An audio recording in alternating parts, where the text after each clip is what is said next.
बंदी छोड़ सतगुरु रामपाल जी महाराज जी की जय हो। परमपिता परमेश्वर जी की असीम कृपा से एक बार पुनः आप और हम सभी सत्सेवक भाई बहन लाइव साध संगति के लिए सोशल मीडिया पे एकत्रित हुए हैं। ये परमपिता परमेश्वर सतगुरु रामपाल जी महाराज जी की असीम दया है, उनकी मेहर है जो उन्होंने अपनी गैर हाजिरी में, अपनी अनुपस्थिति में हम सभी भाई बहनों को सोशल मीडिया के माध्यम से एक दूसरे के साथ उस परमेश्वर की महिमा का गुणगान करने के लिए समय दिया। और पुण्यात्माओं, भरपूर फ़ायदा हम सभी भाई बहन आपस में साध संगति का उठा भी रहे हैं, क्योंकि सतगुरु देव जी के सत्संगों के अलावा यदि दूसरे स्थान पे कोई चीज़ आती है तो वो केवल साध संगति होती है। जिस प्रकार स्कूल कॉलेज में टीचर या लेक्चरर बच्चों को जो सिलेबस पढ़ा देता है, उसके बाद में वो बच्चे आपस में बैठ के उसके ऊपर डिस्कस करते हैं, रिवीजन करते हैं और संत भाषा में इसको साध संगति कह देते हैं। तो पुण्यात्माओं, आप और हम सभी ने इस साध संगति का भरपूर फ़ायदा उठाना है और हम उठा भी रहे हैं। और वर्तमान समय में ये साध संगति बेहद ही ज़रूरी थी, क्योंकि काल भगवान ने संगत में चारों तरफ अपने एजेंट फैला रखे हैं। हर तरह से वो भगत समाज को भ्रमित करने में लगे हुए हैं और कोई दूसरा नहीं है, खुद इसी परमात्मा की संगत में बड़े बड़े समझे जाने वाले भगत भाई बहन और खुद इस परमपिता परमेश्वर सतगुरु रामपाल जी महाराज जी के कलयुगी परिवार वाले, अर्थात भाई बंधु, बेटा बेटी, रिश्तेदार, जवाई, ये सभी लोग वर्तमान में उस काल भगवान की तरफ से इस पृथ्वी पे सीधे एजेंट हैं। तो हमने इन लोगों से बच के चलना है और इनके कर्म कुकर्मों से, इनके आचार विचार से, इनकी भक्ति विहीन क्रियाओं से आप और हम सभी पिछले 7 वर्षों से अच्छे से परिचित हैं। तो किसी को भी समझने में ये दुविधा नहीं होनी चाहिए कि कौन परमेश्वर का है और कौन काल का एजेंट है। और आज आपके सामने ऐसे ही कुछ सबूत पेश किए जाएंगे, कुछ प्रमाण पेश किए जाएंगे, जिन प्रमाणों को देखने के बाद में यदि कोई वास्तव में उस परमपिता परमेश्वर की अच्छी आत्मा होगी, हंस आत्मा होगी, तो उसे नीर और खीर का निवेरा करने में ज़्यादा समय नहीं लगेगा। वो तुरंत पहचान जाएगा कि आज से पहले हम जिन पूज्य गुरुदेव जी के कलयुगी परिवार वालों को, जिनमें उनकी बेटा बेटी, उनकी पत्नी, उनका भाई, उनके रिश्तेदार थे, हम उनको देवी देवताओं से नीचे नहीं आंका करते थे। लेकिन इस ज्ञान आधार से अब पता चलेगा कि उन कलयुगी परिवार वालों की औकात तो एक जो सड़क छाप व्यक्ति होता है या जो मंदबुद्धि श्रेणी का जो व्यक्ति होता है, उससे भी गई गुजरी है आध्यात्मिक क्षेत्र में। तो पुण्यात्माओं, आज हम साध संगति की शुरुआत करेंगे एक ऐसे वीडियो से, जिस वीडियो को सतलोक आश्रम मैनेजमेंट हरियाणा ने संगत में वायरल किया हुआ है और उसका टाइटल है गुरुद्रोहियों का पर्दाफाश पार्ट 1 और पार्ट 2।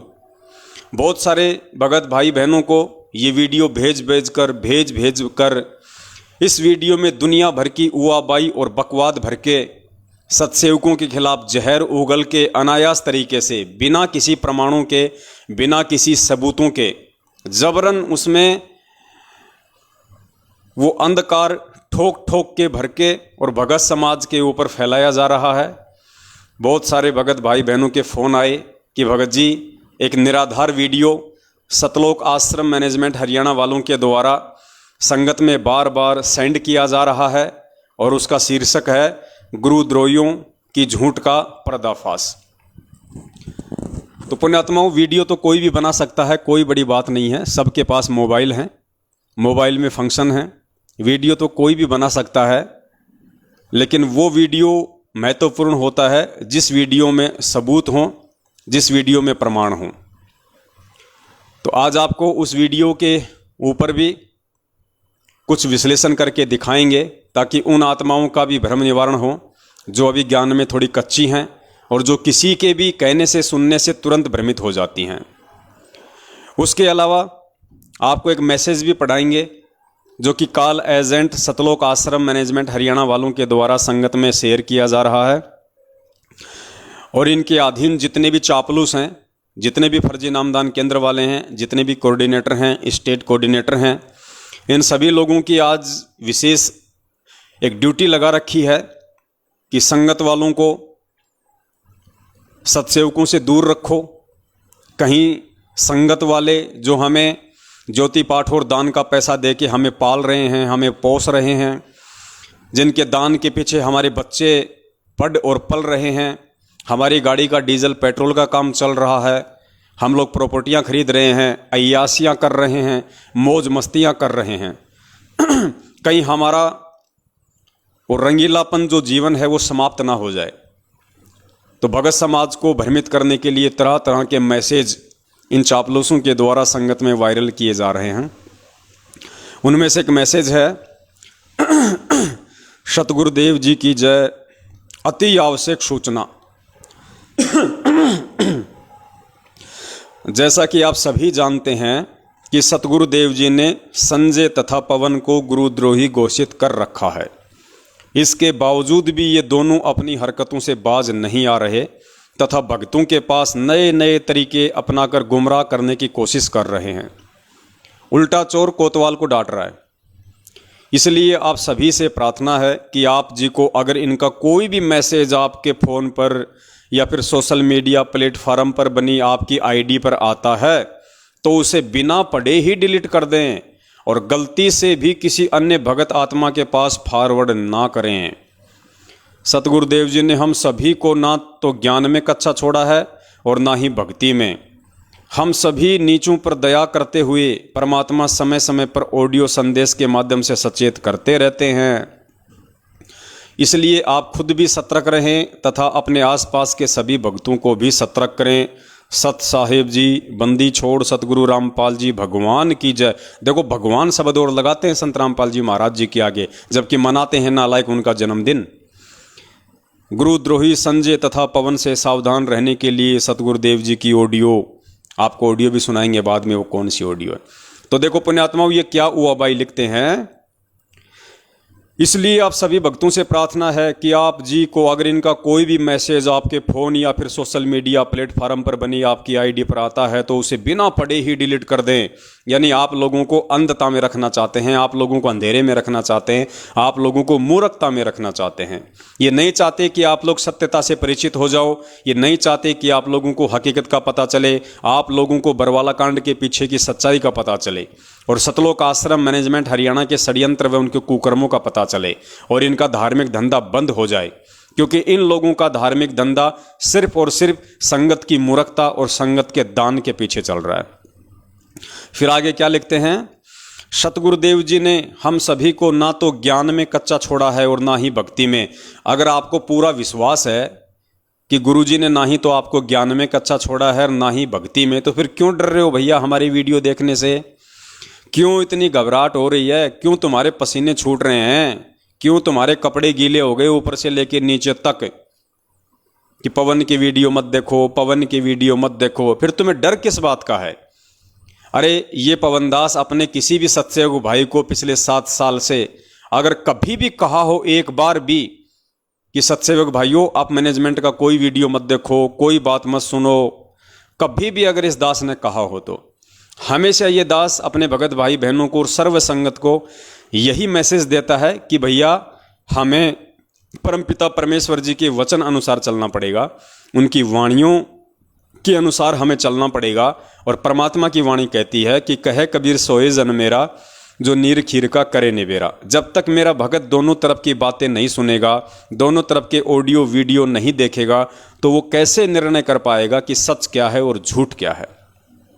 लेकिन इन लोगों को भय है, इन लोगों को डर है अपने धार्मिक धंधे के नष्ट होने का, क्योंकि ये लोग हमारे वीडियो सबसे पहले देखते हैं, ये लोग हमारे मैसेज हमारे पोस्टर सबसे पहले पढ़ते हैं, उसके बाद ही तो ये लोग संगत को मना करते हैं। क्योंकि इन्हें पता है कि इन वीडियो को अगर संगत ने देख लिया तो संगत तुम्हारे जाल से सदा सदा के लिए मुक्त हो जाएगी।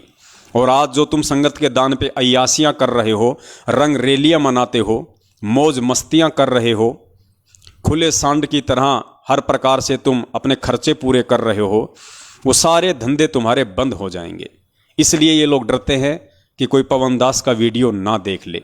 तो पुण्यात्माओं, अब ये तो आप लोगों के हाथ में है, आप लोगों के स्वयं के विवेक के ऊपर निर्भर करता है कि आप लोगों ने परमपिता परमेश्वर जी की वाणी के अनुसार चलना है या किसी भी मूर्ख व्यक्ति के कह देने से अपने आध्यात्मिक जीवन को मोड़ना है।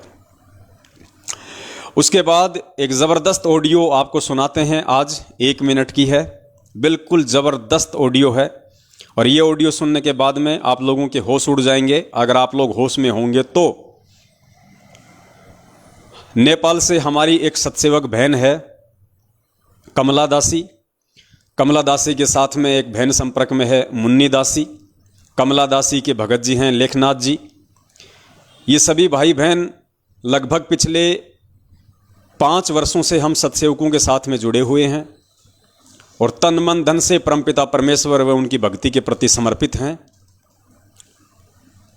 और पिछले 1-1.5 वर्ष से लगभग जो सत्सेवक बहन है हमारी नेपाल से कमला दासी, वो परमपिता परमेश्वर सतगुरु रामपाल जी महाराज जी को हर शनिवार के दिन भोग लगाती है।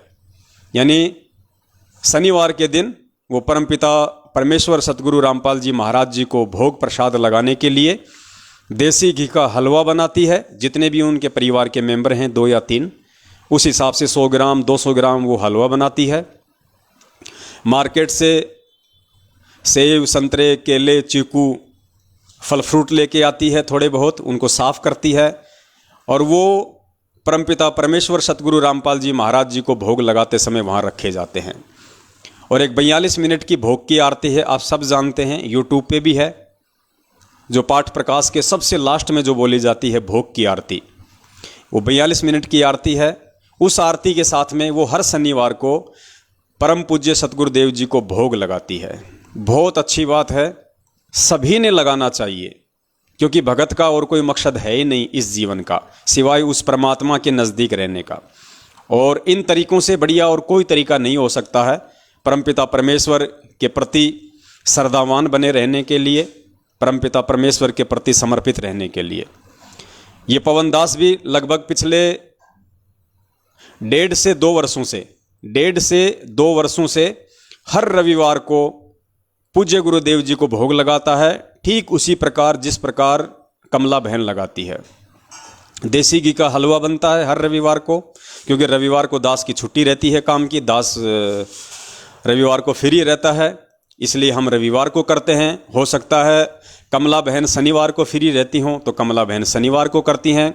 वैसे डे कोई फिक्स नहीं होता इस भक्ति मार्ग में कि आपने रविवार को लगाना है या आपने शनिवार को लगाना है। जैसी आपका काम धंधा है, जैसी आपको फुर्सत है, उस अनुसार आप किसी भी दिन परमपिता परमेश्वर जी को भोग लगा सकते हैं। समय भी कोई निश्चित नहीं है, आप जब चाहें जैसे चाहें परमेश्वर को भोग लगा सकते हैं।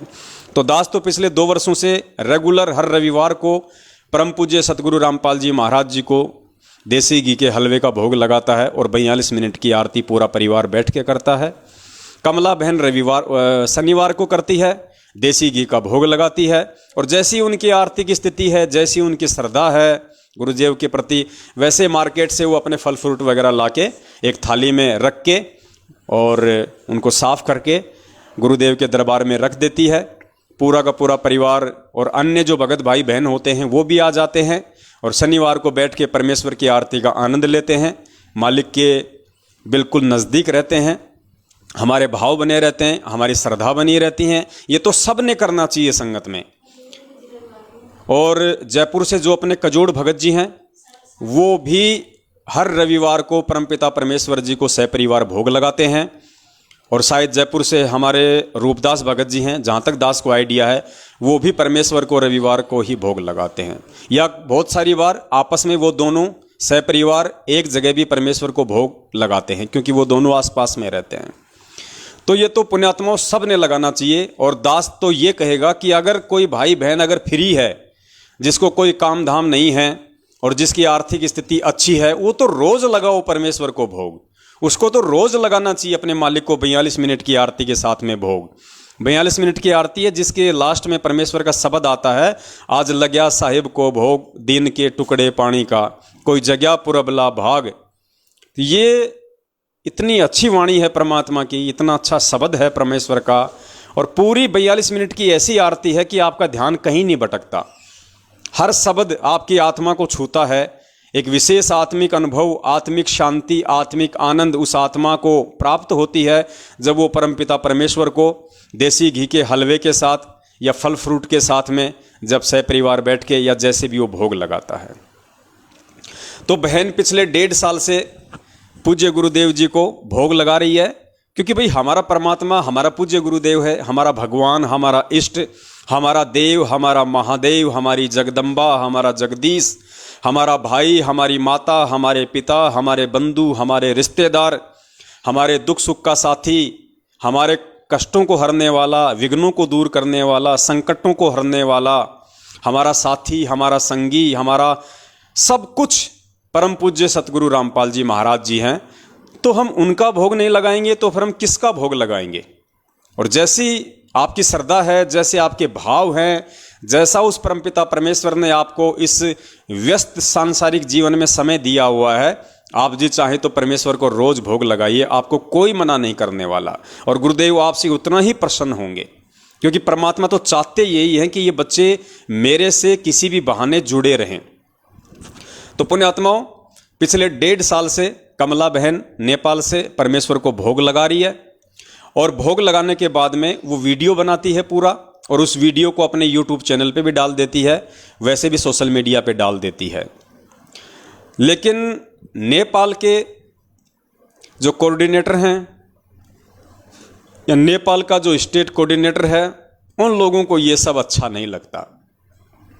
उन लोगों को बिल्कुल भी अच्छा नहीं लगता कि संत रामपाल जी महाराज जी को कोई भोग लगाए, और संत रामपाल जी महाराज जी की इतनी श्रद्धा से, इतनी तन्मयता से, इतना विश्वास के साथ नेपाल में कोई भगत भक्ति करे, उसको ये बात बिल्कुल भी रास नहीं आती है। तो उस चुगलखोर व्यक्ति ने बगैर कमला दासी से बातचीत किए इस विषय पे कि भाई तू क्यों भोग लगाती है, और बातचीत करे तो वो नालायक व्यक्ति वो किस मुंह से बात करे। उसको खुद को पता था कि मैं क्या कहूँगा, कि गुरुजी को भोग मत लगा, ये कहूँगा मैं उसको, उससे अच्छा तो मेरे डूब के मर जाना अच्छा है। तो अंदर ही अंदर शर्मिंदा होते हुए और बिना कोई बातचीत हमारी कमला बहन से किए उसने डायरेक्ट उस नेपाल के चुगलखोर व्यक्ति ने और हिंदुस्तान की एक चुगलखोर औरत के पास फोन किया। हिंदुस्तान की चुगलखोर औरत कौन? परमपिता परमेश्वर सतगुरु रामपाल जी महाराज जी की कलयुगी बेटी मंजू।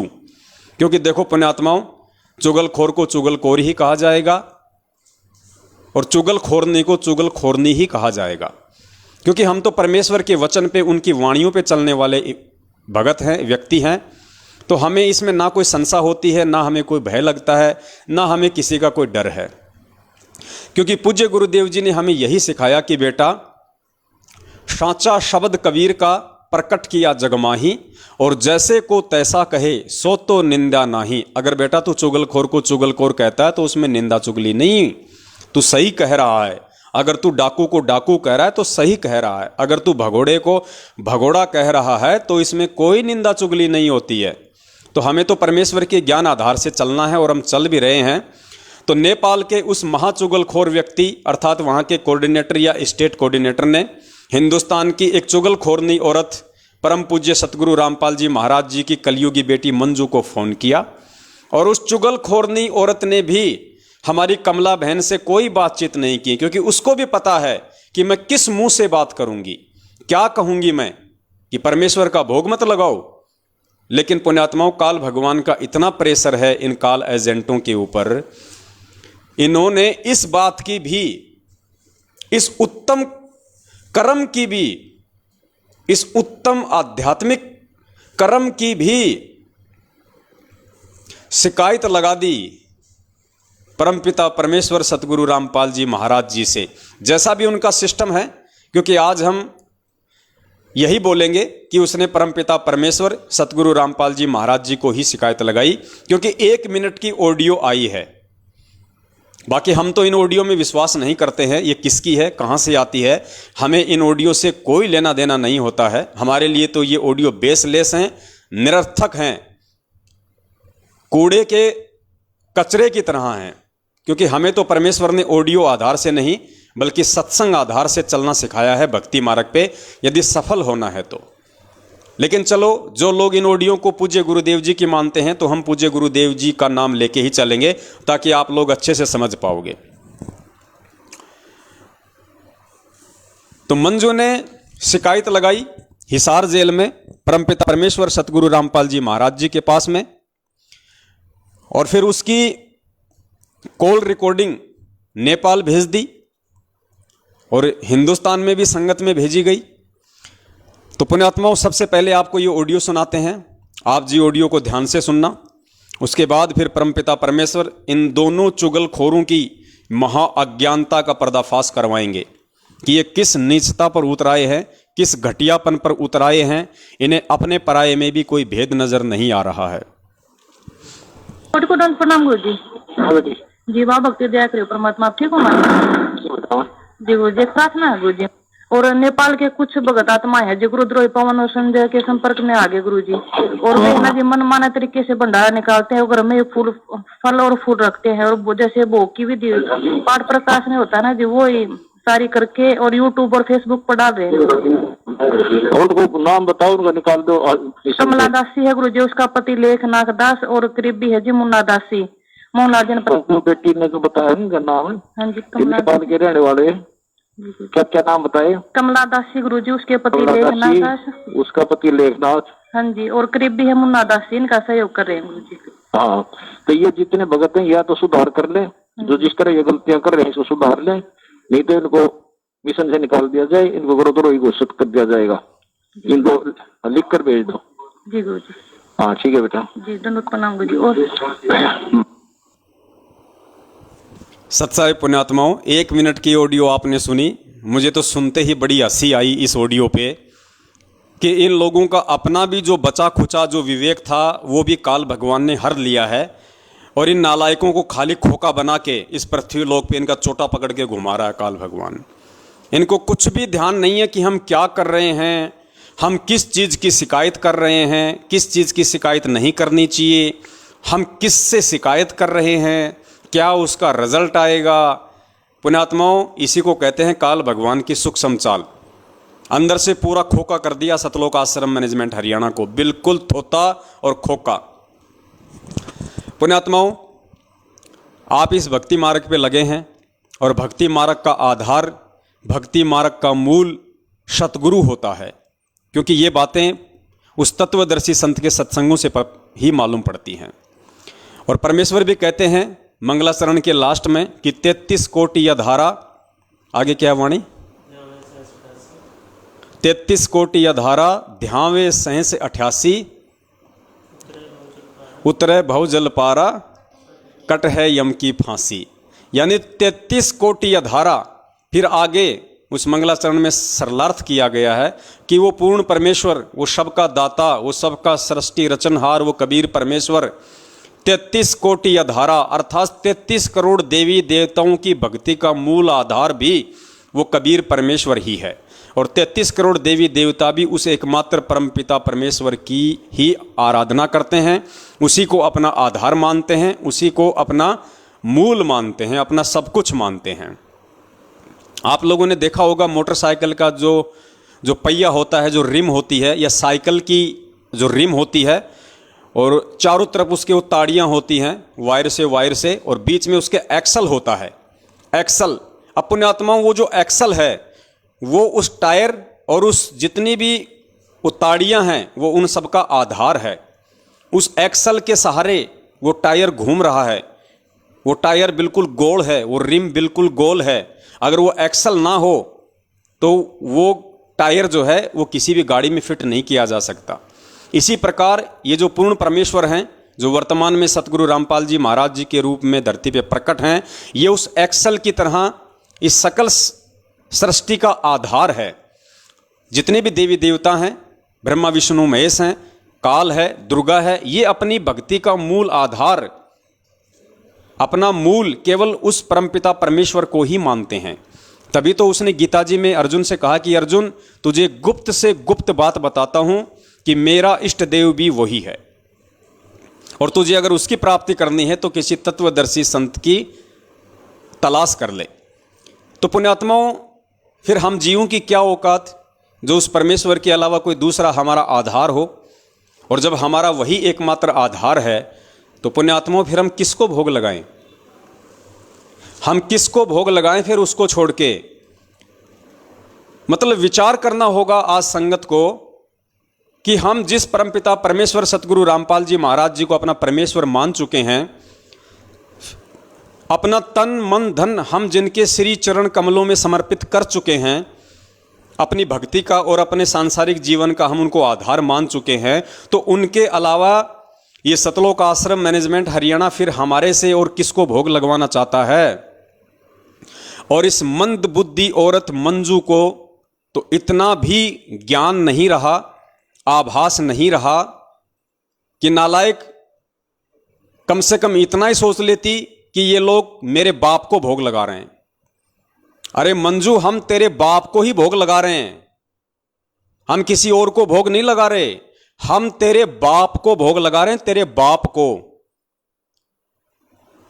जिसे पूरी दुनिया सतगुरु रामपाल जी महाराज कह रही है। और तेरे बाप को भोग लगाते लगाते भी तेरे को अच्छा नहीं लग रहा, तेरे को रास नहीं आ रहा, तो दुनिया का सबसे बड़ा गुरुद्रोही और काल एजेंट और कौन हो सकता है दुनिया में? पुण्यात्माओं, मेरे बाप की यदि कोई प्रशंसा करे, मेरे बाप की यदि कोई बड़ाई करे, मेरे बाप को अगर 50 जगह अगर कोई कहे कि भाई जो पवन दास का जो पिताजी है भाई बहुत अच्छा है, भाई आदमी एकदम इंसाफ शरीफ आदमी है, जो बात बोलता है बिल्कुल मुंह पे बोलता है, और कोई यदि मेरे बाप को भोग लगाए, मेरे बाप को देवी देवताओं की तरह पूजे, तो पुण्यात्माओं मेरा सीना तो फक्र से चौड़ा हो जाना चाहिए, मेरा तो 1.25 किलो खून बॉडी में डेवलप हो जाना चाहिए। और यहां क्या हो रहा है पुण्यात्माओं? इस मंजू के बाप का वो बहन भोग लगा रही है, इस मंजू के बाप को वो बहन अपना भगवान समझ रही है, अपना परमात्मा मान रही है, और ये नालायक कह रही है कि नहीं, मेरे बाप का भोग मत लगा, मेरा बाप भगवान नहीं है, मेरे बाप का भोग मत लगा। पुण्यात्माओं, इससे ज्यादा मंद बुद्धि औरत और इस दुनिया में कौन हो सकती है? अब तू क्या चाहती है मंजू दीदी? तेरे बाप का भोग ना लगाएं तो क्या तेरी मां का लगाएं? तेरे चाचा का भोग लगाना शुरू कर दें, या तेरे दोनों भाइयों का और तेरे पति संजय भगोड़े का भोग लगाना शुरू कर दें? ये चाहती है क्या? पुण्यात्माओं, दिमाग का स्तर इन लोगों का कितना नीचे गिर चुका है, ये भी इनमें कॉमन सेंस भी नहीं रही।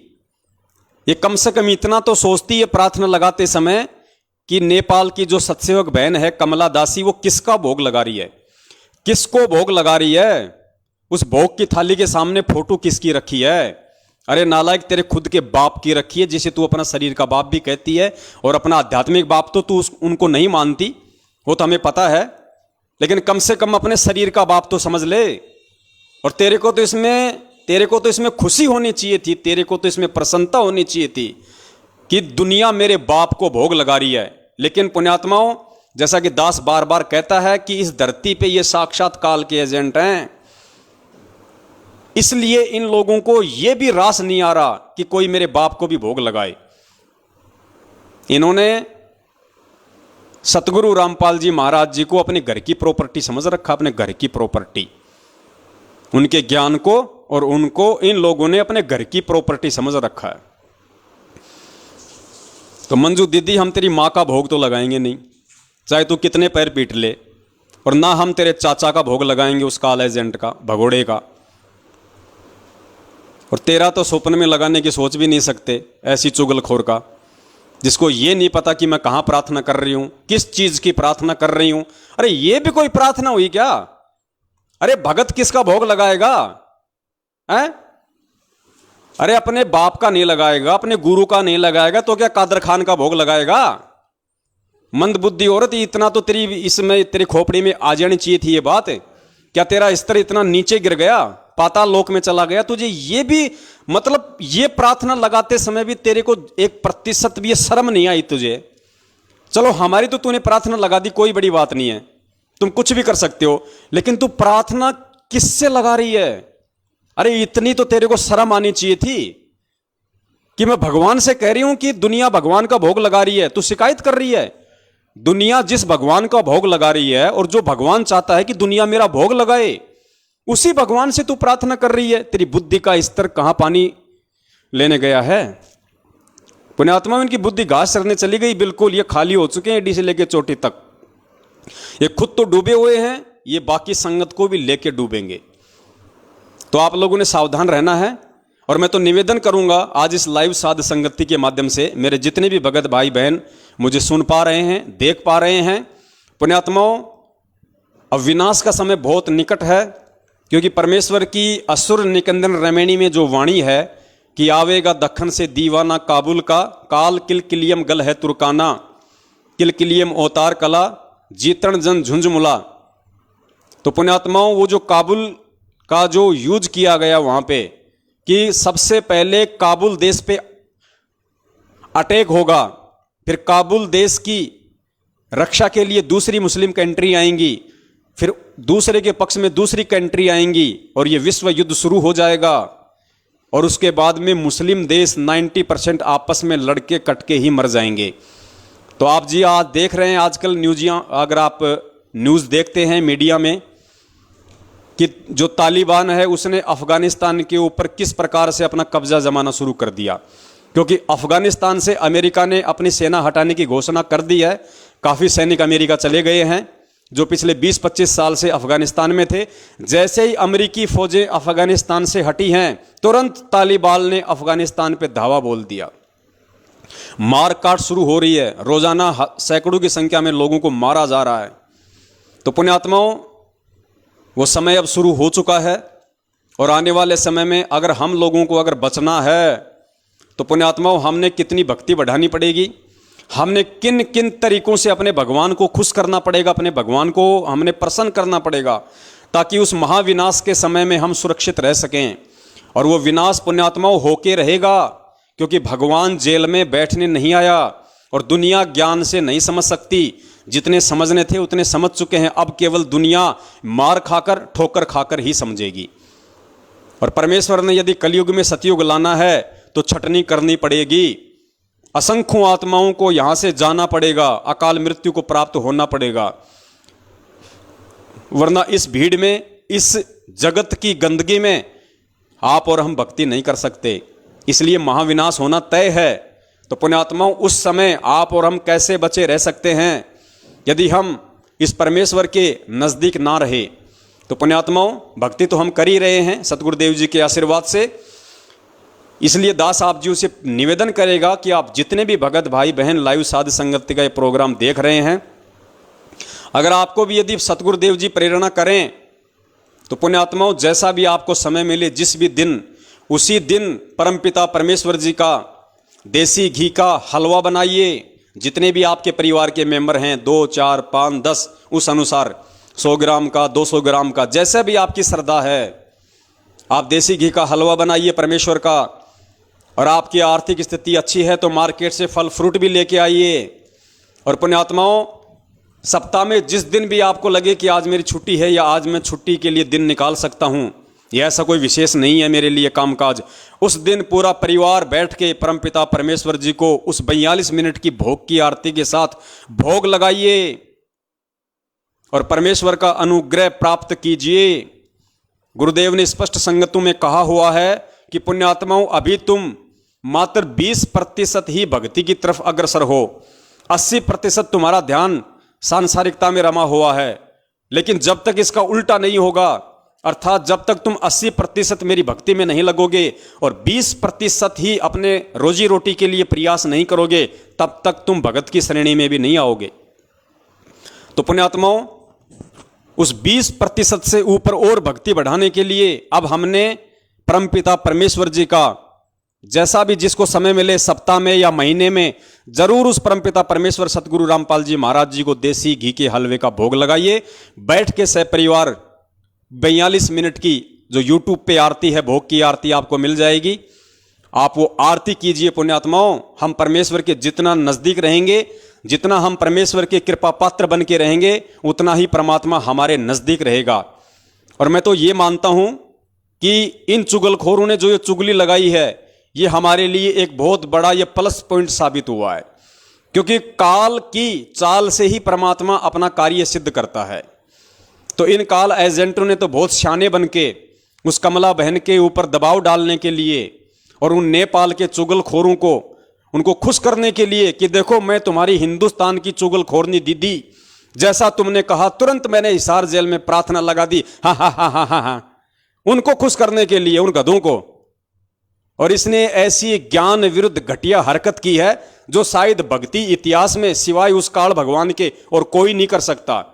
अरे भगवान का एक भगत भोग लगा रहा है और तू उसी भगवान से तू प्रार्थना कर रही है, शिकायत कर रही है कि भगवान दुनिया आपका भोग लगा रही है। अरे तू काहे की भगत है, तू तो जगत से भी गई गुजरी है। और वो भगवान वो अंदर ही अंदर हंसा होगा, वो अंदर ही अंदर हंसा होगा कि देख ये मंदबुद्धि, और लोग इसको कहते हैं ये मेरी बेटी है। अरे मेरी बेटी ऐसी हो सकती है क्या? है ऐसी कमबख्त, ऐसी चुगलखोरनी, ऐसी मंदबुद्धि जिसमें कॉमन सेंस भी नहीं है, वो मेरी बेटी कैसे हो सकती है? मेरी बेटी तो कमला है, कमला नेपाल वाली मुन्नी दासी है। वो है मेरे असली बेटा बेटी जो मुझे अपना परमात्मा समझ के और मेरा भोग लगा रहे हैं। तो पुण्यात्माओं, शायद परमपिता परमेश्वर सतगुरु रामपाल जी महाराज जी ने आने वाले विनाश के समय से बचने के लिए और हम सबको और ज्यादा भक्ति की तरफ अग्रसर करने के लिए हो सकता है ये सारा खेल रचा है। और पुण्यात्माओं, आप सभी भाई बहन परमपिता परमेश्वर जी की, जैसे पिछले 2 साल से ये पवन दास कर रहा है, 1.5 साल से हमारी बहन कर रही है, और दास चाह रहा था, दास के अंदर एक प्रेरणा भी हो रही थी काफी समय से कि भगत समाज को परमेश्वर की भोग की आरती के लिए एक संदेशा दिया जाए ताकि हम और उस परमेश्वर के नजदीक रहें। अरे मालिक की वाणी है वो, मालिक के उसमें शब्द हैं। भक्ति बोध पुस्तक में लिखा हुआ है, जो 3 समय की आरती वाली जो भक्ति बोध है, संध्या आरती के बाद में उसमें वो आरती लिखी हुई है 42 मिनट की। अरे अगर उसमें परमेश्वर ने आरती दी है तो दी किस लिए है? उसमें पूरे पाठ प्रकाश की आरती नहीं है और ना ही पूरे पाठ प्रकाश की आरती करने के हम अधिकारी हैं, लेकिन वो तो लास्ट का भोग का पार्ट है, भोग का पार्ट है। खुद उस परमपिता परमेश्वर सतगुरु रामपाल जी महाराज जी ने 3 समय की आरती के बाद में उसमें लिखवाया है ताकि मेरे बच्चे कॉमन सेंस से इस बात को समझें और परमेश्वर की भोग की आरती भी करें। तो पुण्यात्माओं, शुरू कर दीजिए। यह परमेश्वर की तरफ से एक बहुत बड़ा संकेत, एक बहुत बड़ा एक इशारा आप सत्सेवक भाई बहनों के लिए है, क्योंकि पुण्यात्माओं बचना आप और हमने है, क्योंकि हमने भक्ति करनी है। और जिसको ये ज्ञान ही नहीं है कि भक्ति क्या है, भगवान क्या है, हम क्या कर रहे हैं, हम क्या नहीं कर रहे, उन काल एजेंटों को क्या मतलब, क्या पता वो 3 समय की आरती भी करते हैं कि नहीं करते। जिस मंजू को भोग की आरती से इतनी नफरत है, पुण्यात्माओं सोचो वो 3 समय की आरती कहां करती होगी। और सोचिए वो औरत कहां संत रामपाल जी महाराज जी को अपना भगवान समझती होगी। भगवान तो सौपन में भी नहीं, अपना वो गुरु भी नहीं समझती है, गुरु भी नहीं समझती है।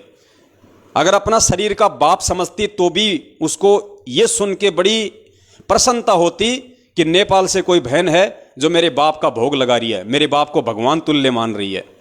उसको तो खुशी होनी चाहिए थी, और वो मंदबुद्धि उल्टी शिकायत लगा रही है।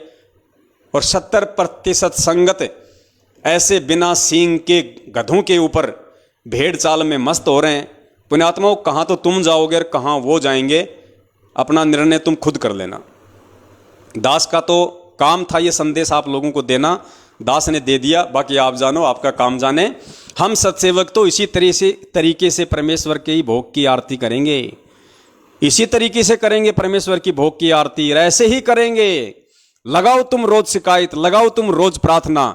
परमेश्वर तो हमें फल फूल रहा है, परमेश्वर तो हमें फल और फूला रहा है तुम्हारी आंखों के सामने।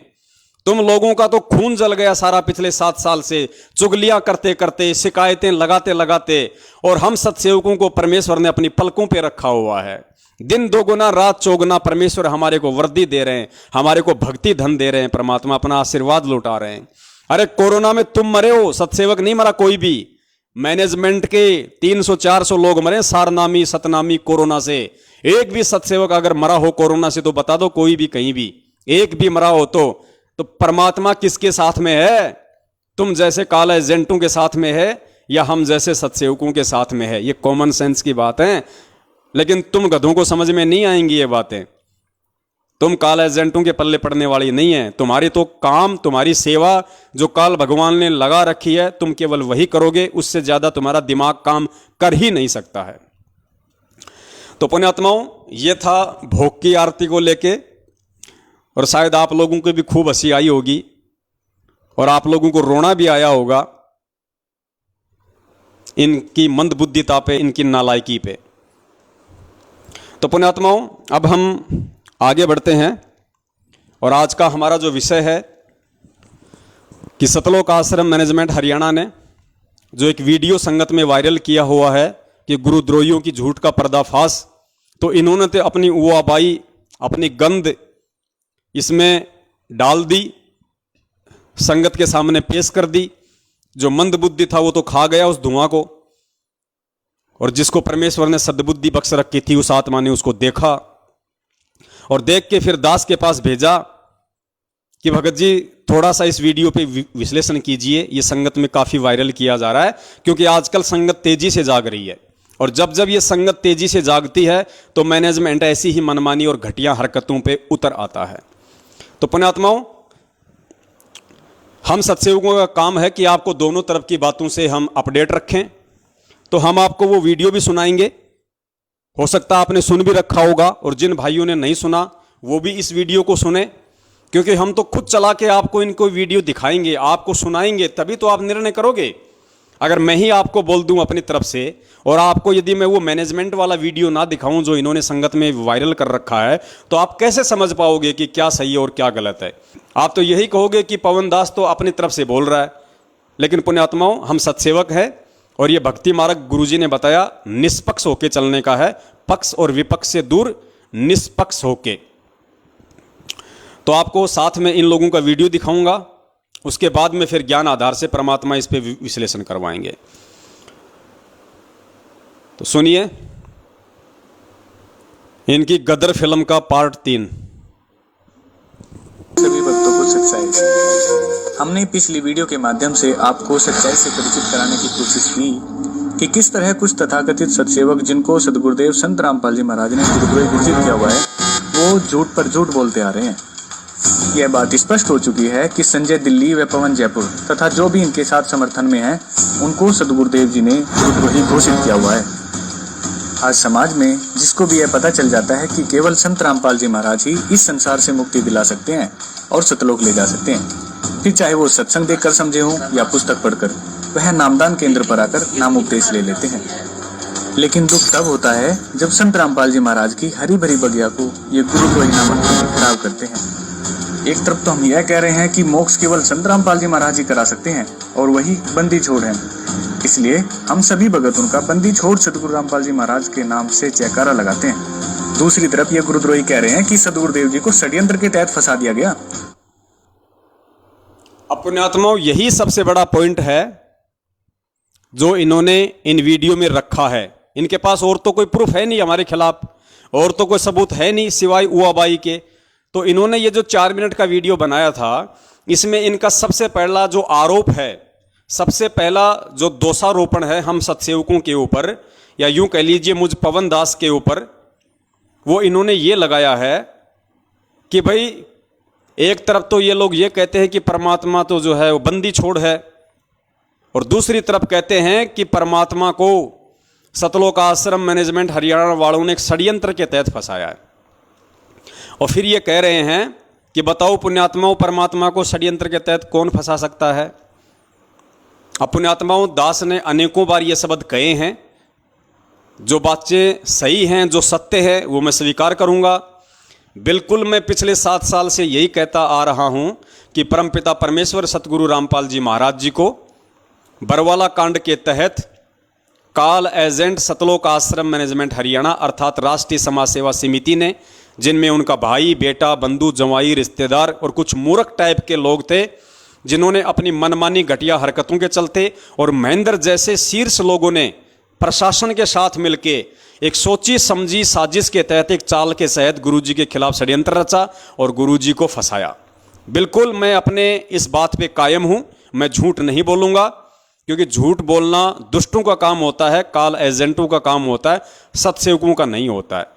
अगर मैंने ये बात कही है कि पूज्य गुरुदेव जी को षड्यंत्र के तहत फंसाया गया है, तो इस चीज को मैं साबित भी करूंगा और मैंने साबित भी किया है।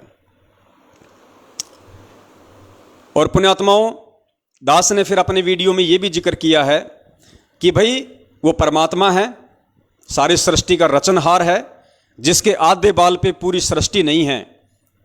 वो परमात्मा सतगुरु रामपाल जी महाराज जी हैं, जिनको बरवाला कांड के तहत फंसाया गया है। अब आप लोगों को ये बातें कैसे समझ में आएंगी, इस चीज को हम ज्ञान आधार से समझेंगे कि एक जीव भी परमात्मा को कैसे फंसा सकता है। पुण्यात्माओं, परमात्मा अपने वास्तविक स्वरूप में नहीं है। परमात्मा अपनी वास्तविक जो समर्थता है, अपनी वास्तविक जो पावर है, परमात्मा उसको नहीं दिखा रहा है। परमात्मा एक आम व्यक्ति की भूमिका में है, आप और हमारी तरह। और यही परमात्मा आज से 650 साल पहले एक आम व्यक्ति की भूमिका में आया था। वैदिक नाम जिनका कबीर, तो वो परमात्मा आज से 650 साल पहले हम सभी जानते हैं कि वो परमेश्वर कबीर दास के रूप में इस धरती पे आए हुए थे, आप और हमारी तरह एक मानव शरीर धारण करके। और पुण्यात्माओं, उस समय उस परमेश्वर को अपने जैसा एक मानव जानकर, अपने जैसा मानव शरीरधारी ही समझकर, अपने जैसा एक व्यक्ति ही समझकर, आप सबको अच्छे से पता है कि उनके साथ में कैसे कैसे षड्यंत्र किए गए, कैसी कैसी साजिशें उनके खिलाफ रची गई। चलिए मान लेते हैं, शेख तकी तो उस परमात्मा का भगत नहीं था, वो तो जगत वाला था। क्या सिकंदर लोदी भी उस परमात्मा का भगत नहीं था? सिकंदर लोदी को परमात्मा ने प्रत्यक्ष चमत्कार दिखाए। उसको जो चरम का रोग था, उसको जो जलन का रोग था, परमेश्वर ने आशीर्वाद मात्र से ठीक किया। उसकी आंखों के सामने रामानंद जी की कटी हुई जो गर्दन थी उसको वापस जोड़ा और वो परमात्मा का शिष्य बना। उसके बावजूद भी पुण्यात्माओं, वो शेख तकी के चक्कर में आके और खुद उसने उस परमपिता परमेश्वर जी को अपना राज्य बचाने के लिए, अपनी इज्जत बचाने के लिए मुसलमान समाज के सामने शेख तकी के भय से उसने परमेश्वर को उस दरिया में डुबोने का आदेश दिया। परमात्मा को 8 पहर तक डुबोने की कोशिश की गई, गोलियां मारी गई, तीर मारे गए, भाले मारे गए, लेकिन परमात्मा नहीं डूबे। तो परमेश्वर को उन्होंने अपनी सूझबूझ से कि आ जाओ आ जाओ आ जाओ, आप तो भगवान हो, आ जाओ आ जाओ। जैसे ही परमात्मा बाहर आए, तुरंत उस सिकंदर लोदी ने, ये मैं गुरुदेव के सत्संगों की बात कह रहा हूं, तुरंत उसी भगत ने, उसी शिष्य ने, उसी सिकंदर लोदी ने अपने हाथों से दुनिया को खुश करने के लिए कबीर साहिब जी के गले में बेड़ी डाली, कबीर साहिब जी को बेड़ियों में जकड़ा और खूनी हाथी के नीचे उनको कुचलवाने के लिए उनको दिल्ली लाया गया। पुण्यात्माओं, वो साजिश वो किसने रची थी? किसने परमात्मा के साथ में षड्यंत्र किया? सिकंदर लोदी ने। वो भी तो उनका भगत था।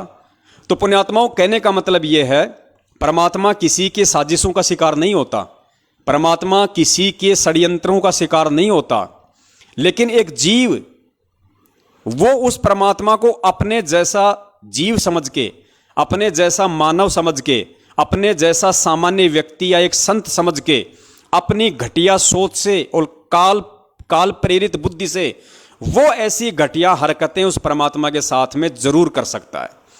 और वो घटिया हरकत 650 साल पहले भी की लोगों ने, और वो घटिया हरकत बरवाला कांड के माध्यम से सतलोक आश्रम मैनेजमेंट हरियाणा ने भी उस परमपिता परमेश्वर को फंसाने की। और यदि ये सतलोक आश्रम मैनेजमेंट हरियाणा गुरुदेव को नहीं फंसाना चाहता था, या इन्होंने नहीं फंसाया, या इन्होंने ऐसा कोई फंसाने की नहीं सोची, तो आपने आज से 3 दिन पहले दास ने जो वीडियो बनाया था और आपको जो महेंद्र का इंटरव्यू दिखाया था, जिसमें खुद उनका भाई सरेआम बरवाला कांड से 2 दिन पहले मीडिया के सामने वहां कह रहा है जहां 20,000 पुलिस फोर्स खड़ी है, कि हमने संत रामपाल जी महाराज जी को परसों ही स्वास्थ्य इलाज के लिए बाहर हॉस्पिटल में शिफ्ट कर दिया, वो आश्रम में नहीं है। पुण्यात्माओं, ये सोची समझी साजिश के तहत ये इंटरव्यू दिया गया था, जबरन उस परमेश्वर को फंसाने के लिए, आश्रम पे पुलिस के द्वारा जबरन हमला करवाने के लिए एक सोची समझी साजिश थी ये। क्योंकि पिछले 7-8 दिनों से वहां पे 20,000 पुलिस फोर्स पड़ी हुई थी, लेकिन आश्रम पे अटैक नहीं कर रही थी। क्यों नहीं कर रही थी? क्योंकि सामने बच्चे थे, महिलाएं थी, उनको भी पता था कि ये बेचारे ये निर्दोष हैं। पुलिस आगे नहीं बढ़ रही थी, और पुलिस आगे नहीं बढ़ रही थी तो मैनेजमेंट को टेंशन हो गई, गुरुजी के भाई को चिंता हो गई कि हमने जो षड्यंत्र जो रचा था वो तो फैल होता जा रहा है। तो पुलिस को उकसाने के लिए और जानबूझ के पुलिस आश्रम पे हमला करे, इसके लिए उसने पुलिस वालों के सामने और मीडिया को इंटरव्यू दिया कि संत रामपाल जी महाराज जी आश्रम में नहीं है, हमने परसों ही उनको बाहर हॉस्पिटल में शिफ्ट कर दिया स्वास्थ्य इलाज के लिए, ताकि पुलिस प्रशासन सख्ते में आ जाए और पुलिस प्रशासन ये सोचने पे मजबूर हो जाए कि जब हम पिछले 10-12 दिनों से यहां पे डेरा डाले बैठे हैं, धारा 144 लगा रखी है, चिड़ी का बच्चा ना आ सकता ना जा सकता, और संत रामपाल जी का भाई जो आश्रम का सबसे बड़ा व्यक्ति है, उनके बाद एक जिम्मेदार व्यक्ति जब इस तरह का बयान दे रहा है तो जरूर दाल में काला है। लगता है संत रामपाल जी महाराज जी को इन्होंने किसी भी तरीके से आश्रम से फरार कर दिया। उसके बाद पुण्यात्माओं, पुलिस प्रशासन ने आश्रम पे हमला किया इस महेंद्र का इंटरव्यू सुनने के बाद। तो पुण्यात्माओं, ये साजिश नहीं थी तो और क्या थी? ये षड्यंत्र नहीं था तो और क्या था? ये पुलिस वालों को आश्रम पे अटैक करने के लिए, अगर उकसाने के लिए षड्यंत्र नहीं था तो और क्या था? तो इन्होंने की ना अपनी साजिश, लेकिन ये अपनी साजिश में फेल नहीं हुए, क्योंकि परमेश्वर किसी की साजिश का शिकार नहीं होता, परमात्मा किसी के षड्यंत्र का शिकार नहीं होता। तो दास ने इस तरीके से ज्ञान आधार से वो पूरा वीडियो बनाया हुआ है। लेकिन ये गद्दार, ये काला एजेंट संगत को सच्चाई तो सौपन में भी नहीं बताते, ये तो उल्टा संगत को भ्रमित करने की कुचेष्टा करते हैं। इसलिए आधी अधूरी बात ये लोग संगत के सामने पेश करते हैं। और आज क्या उस परमात्मा को बदनाम करने की साजिशें नहीं हो रही?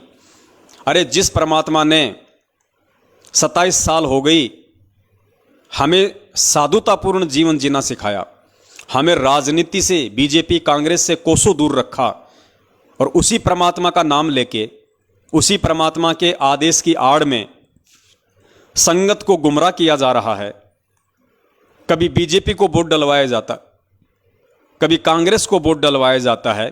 तो क्या ये उस परमात्मा को देश और दुनिया में बदनाम करवाने की साजिश नहीं चल रही? जब तुम बीजेपी को वोट दोगे तो आधा देश जो कांग्रेस के पक्ष में है, क्या तुम्हारे गुरुदेव को गालियां नहीं निकालेगा? क्या तुम्हारे गुरुदेव को दोगला नहीं कहेगा कि भैया रामपाल तो थोड़ा बहुत ठीक था, लेकिन अब देखो पूरा जीवन तो इसने कुछ किया नहीं, और जेल जाते ही अपने छूटने के लिए और इसने बीजेपी का समर्थन कर दिया? भाई ये तो बड़ा दोगला आदमी है, बड़ा घटिया आदमी है, ये तो राम रहीम से भी गया गुजरा निकला। और 6 महीने बाद तुम बीजेपी छोड़ के फिर तुम कांग्रेस की चप्पल चाटते हो। फिर वो आधा देश जो बीजेपी के समर्थन में, फिर वो गुरुजी को गालियां निकालता है कि भाई रामपाल तो वास्तव में दोगला आदमी है, 6 महीने पहले तो हमारे साथ में था, अब कांग्रेस की तरफ चला गया। तो पुण्यात्माओं, क्या ये उस परमात्मा को देश और दुनिया में बदनाम करने की साजिश नहीं चल रही? तो दास ने कौन सा ये गलत कह दिया कि परमपिता परमेश्वर जी के साथ में साजिशें रच रहा है सतलोक आश्रम मैनेजमेंट हरियाणा, और एक सोची समझी साजिश के तहत उनको बरवाला कांड के तहत उनको जेल करवाई गई। और दास तो यहां तक कहेगा कि परमपिता परमेश्वर जी को अपने जैसा एक आम व्यक्ति समझ के इस महेंद्र भगोड़े ने उनको आश्रम में ही जान से मारने की भी पूरी कोशिश की थी। पूरी प्लानिंग थी कि संत रामपाल जी को आश्रम में ही जान से खत्म कर दिया जाए। लेकिन ये एक बहुत बड़ा रहस्य है, बहुत गहरी घटना है। दास इसका जिक्र पहले कर चुका है। इन्होंने पूरी साजिश रची और मारने के लिए अंदर भी चले गए यही लोग, लेकिन परमात्मा इनको मिला नहीं। परमेश्वर छुप गया। छुप गया मतलब अंतर ध्यान हो गया परमात्मा। वो तो सौद स्वरूपी राम है, कोई हाड़ मास का थोड़ी है। तभी तो परमेश्वर ने अखबार में कहा था कि मैं छुप गया तो बच गया, वरना ये लोग मुझे जान से मारना चाहते थे। परमेश्वर का शब्द झूठ नहीं हो सकता। इन लोगों ने पूरी मारने की कोशिश की थी। और ये दास उस समय वहीं था बरवाला आश्रम में। दास 20 दिन तक वहीं था। बरवाला कांड से 5-10 दिन पहले चला गया था और बरवाला कांड के दूसरे दिन दास वहां से आया है। आश्रम में ये अफवाह फैला दी गई थी इन काल एजेंटों के द्वारा कि गुरुजी तो 5 तत्व का शरीर छोड़ के सतलोक चले गए। पूरी संगत बेचारी रो रही थी कि भाई गुरुजी ने शरीर छोड़ दिया, गुरुजी ने शरीर छोड़ दिया। मतलब इनकी प्लानिंग थी इनकी पहले इन्होंने अफवाह उड़ाई कि गुरुजी अपना 5 तत्व का शरीर छोड़ के सतलोक चले गए ताकि वो इल्जाम हरियाणा पुलिस प्रशासन पे आ जाए। और फिर इन्होंने गुरुजी को जान से मारने के लिए अपने जैसा इंसान समझ के, अपने जैसा एक व्यक्ति समझ के, एक साधारण मानव समझ के फिर ये लोग गुरुदेव को अंदर जान से मारने के लिए गए। लेकिन परमात्मा अंतर्ध्यान हो गए। इन्होंने ढूंढा लेकिन परमेश्वर नहीं मिला इनको। फिर इन्होंने कहा कि गुरुजी तो अपना 5 तत्वों का शरीर छोड़ के सतलोक चले गए। मतलब फिर इन्होंने सोचा कि अब क्या करें, अब तो कोई चारा नहीं है अपने पास में। तो ऐसे घटिया, ऐसे निकम्मे लोग हैं पुण्यात्माओं ये, और इन लोगों की तो शकल देखना भी महापाप है और तुम इनके ऊपर फिदा हो रहे हो। ऐसे लोगों के विषय में परमात्मा कहते हैं कि पापी प्रभात ना भेटो। पापी यानी दुष्ट प्रवृत्ति का लोग, उसको तो सुबह सुबह, प्रभात यानी सुबह का समय, कि ऐसे लोगों की तो सुबह सुबह दर्शन भी नहीं होने चाहिए। पापी प्रभात ना भेटो, मुख देखे पाप लगे जिसका, और 9 मास गर्भ त्रास दई, धिक्कार जन्म उसकी मां का। और अब आपको बताते हैं पुण्यात्माओं, इस पवन दास ने तो चलो फिर भी ज्ञान आधार से ये बातें कही कि परमपिता परमेश्वर के प्रति साजिशें रची इन लोगों ने। और ये कहते हैं कि पवन दास कह रहा है, मतलब मेरे ऊपर दोषारोपण लगा रहे हैं ये लोग कि देखो ये पवन दास कह रहा है कि गुरुजी को षड्यंत्र के तहत फंसा दिया गया, जबकि वो परमात्मा है। अरे पवन दास नहीं कह रहा, गधो, तुम्हारे में से जो बड़े गधे हैं, जो मैनेजमेंट के मुख्य जो सांड हैं, जो गेंडे हैं, वो कह रहे हैं। तो जरा उनके ऊपर भी वीडियो बनाओ। अगर तुम्हारी माँ ने तुम्हारे को दूध पिलाया है और अगर तुम एक बाप की औलाद हो, जिस भी व्यक्ति ने ये वीडियो बनाया है सतलोक आश्रम मैनेजमेंट हरियाणा वाले ने, अगर वो एक बाप की औलाद है और यदि मुझ पवन दास के ऊपर उसने वीडियो बनाने की हिम्मत की है, तो मध्य प्रदेश के स्टेट कोऑर्डिनेटर गेंडा स्वामी लठबाज विष्णु साहू के ऊपर भी वीडियो बनाओ, उस तेली के ऊपर भी वीडियो बनाओ। क्योंकि अब जो आप आगे सुनेंगे मीडिया को इंटरव्यू देते हुए, वो विष्णु तेली खुद कह रहा है कि हरियाणा सरकार ने हमारे गुरुजी को एक सोची समझी षड्यंत्र के तहत जेल में डाल दिया। सुनो इनके गेंडा स्वामी का इंटरव्यू, मध्य प्रदेश के स्टेट कोऑर्डिनेटर विष्णु साहू का। और पुण्यात्माओं फिर सवाल करना इन लोगों से जिन्होंने ये वीडियो देखा है कि भैया तुम तो पवन दास पे आरोप लगा रहे थे, उसने तो ज्ञान आधार से इस बात का स्पष्टीकरण दे दिया है, लेकिन ये जो तुम्हारा जो ये गेंडा स्वामी है, अब इसका क्या जवाब है? अब इसकी शिकायत नहीं लगाओगे? अब ये गुरुद्रोही नहीं होगा? सुनिए इस गेंडा स्वामी का इंटरव्यू। रामपाल जी महाराज ही करा सकते हैं और वही बंदी छोड़ है, इसलिए हम सभी भगतों का बंदी छोड़ सदगुरु रामपाल जी महाराज के नाम से जयकारा लगाते हैं। दूसरी तरफ ये गुरुद्रोही कह रहे हैं कि सदगुरुदेव जी को षड्यंत्र के तहत फंसा दिया गया। सतगुरुदेव जी को षड्यंत्र के तहत फंसा दिया गया। सुनिए विष्णु साहू का इंटरव्यू। और हमारे साथ भी ऐसा ही हुआ। हमारे गुरुजी ने यहाँ पर सबको बोला था, जितने भी संत महंत आचार्य है देश के अंदर विदेश के अंदर, सबको बोला कि आओ, अगर आप परमात्मा का कोई भी जानते हो तो मुझसे ज्ञान चर्चा करो। हमारे साथ खुलासा किया, शास्त्र में बताया कि देखो यहाँ पर परमात्मा ऐसे मिलेगा, इस विधि से मिलेगा, और आप लोग जो कर रहे हो गलत साधना कर रहे हो, आओ मुझसे शास्त्र करो। कोई भी गुरुजी शास्त्र करने को तैयार नहीं हुआ और उनकी दुकान बंद होते नजर आने लगी। सारे जितने भी संत महंत के अनुयायी थे वो उनको छोड़कर हमारे गुरु से नाम दीक्षा लेने लगे। तो उन्होंने एक षड्यंत्र बनाकर एक सोची समझी साजिश के तहत हरियाणा सरकार के साथ मिलकर हमारे गुरुजी को षड्यंत्र के तहत जेल में डाल दिया गया। मगर एक बार फिर से सुनना पुण्यात्माओं, विष्णु साहू कह रहा है कि हमारे गुरुजी को इन नकली संतों ने हरियाणा सरकार के साथ मिलकर एक सोची समझी साजिश के तहत, एक षड्यंत्र के तहत जेल में डाल दिया गया। ध्यान से सुनना। फिर भी हम बोले कि परमात्मा है, परमात्मा में लीला करते हैं, और हम ये आपको गारंटी के साथ बोल सकते हैं कि हमारे सदगुरु जी आने वाले 5 से 6 महीने में जेल से बाहर आ जाएंगे और न्याय तो दास अपनी घर मुझसे शासन कर। कोई भी गुरुजी शासन करने को तैयार नहीं हुआ और उनकी दुकान बंद होते नजर आने लगी। सारे जितने भी संत महंत के अनुयायी थे वो उनको छोड़कर हमारे गुरु से नाम दीक्षा लेने लगे। तो उन्होंने एक षड्यंत्र बनाकर एक सोची समझी साजिश के तहत हरियाणा सरकार के साथ मिलकर हमारे गुरुजी को षड्यंत्र के तहत जेल में डाल दिया गया। मगर फिर भी हम बोले कि परमात्मा है, परमात्मा में लीला करते हैं, और हम ये आपको गारंटी के साथ बोल सकते हैं कि हमारे सदगुरु जी आने वाले 5 से 6 महीने में जेल से बाहर आ जाएंगे और न्याय तो दास अपनी गर्दन कटवा देंगे। तो पुण्यात्माओं, दास ने तो अपना स्पष्टीकरण ज्ञान आधार से आपको दे दिया है, जो इन लोगों ने छुपाया और आप लोगों को सच्चाई नहीं बताई, और उल्टा मुझ दास पे एक छोटा सा दोष लगा दिया कि ये पवन दास तो गुरु जी को परमात्मा नहीं मानता और कह रहा है कि परमात्मा को षड्यंत्र के तहत फंसा दिया। अब ये विष्णु साहू, ये गेंडा स्वामी, मध्य प्रदेश का स्टेट कोऑर्डिनेटर, गाड़ीबाज, लठबाज विष्णु तेली, अब इससे जवाब लेने की हिम्मत क्या ये वीडियो बनाने वाला करेगा? क्या इस सतलोक आश्रम मैनेजमेंट हरियाणा वालों की माताओं ने उनको इतना दूध पिलाया है जो इस 140 किलो के गेंडा स्वामी से सवाल कर सके? करेंगे ये लोग सवाल? जिंदगी में नहीं करेंगे। ये कॉल एजेंट हैं भाई, आपस में मिलके अपनी दुकान चला रहे हैं, अपना धंधा चला रहे हैं। इनकी प्रार्थनाएं कहीं नहीं जाती, ये गुरुद्रोही नहीं होते। यहाँ तो जैसे हमारे पूज्य गुरुदेव जी कहते हैं कि निरंजन धन तेरा दरबार, यहाँ तनिक न न्याय विचार, झूठों को तो साचा बतावे ओ साचों को तो झूठा बतावे, झूठों का एतबार, निरंजन धन तेरा दरबार। तो पुण्यात्माओं, पवन दास अगर गाली खाए तो गुरुद्रोही, और इनका वर्ल्ड कोऑर्डिनेटर देशराज अगर मुंह में मूतने की गाली दे तो वो गुरुमुखी। पवन दास अगर जानवरों की तरह इनके सारनामियों से पिटे तो गुरुद्रोही, और इनके सारनामी देशराज, दिल्ली वाला परवेश, कुरुक्षेत्र वाला रमेश चंद्र चहल, बसंत सैनी का भाई रूपदास अगर इस दास को लठों से मारें तो वो परम भगत।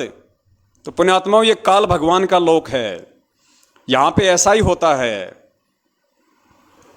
गुरु जी कहते ना कि मालिक की वाणी है कि वैश्या ओडे मूल मूल खासा और गल मोतियों के हार, और पतिव्रता को मिले न खादी सूखा निरस आहार, निरंजन धन तेरा दरबार। पुण्यात्माओं, ये काल भगवान का लोक है।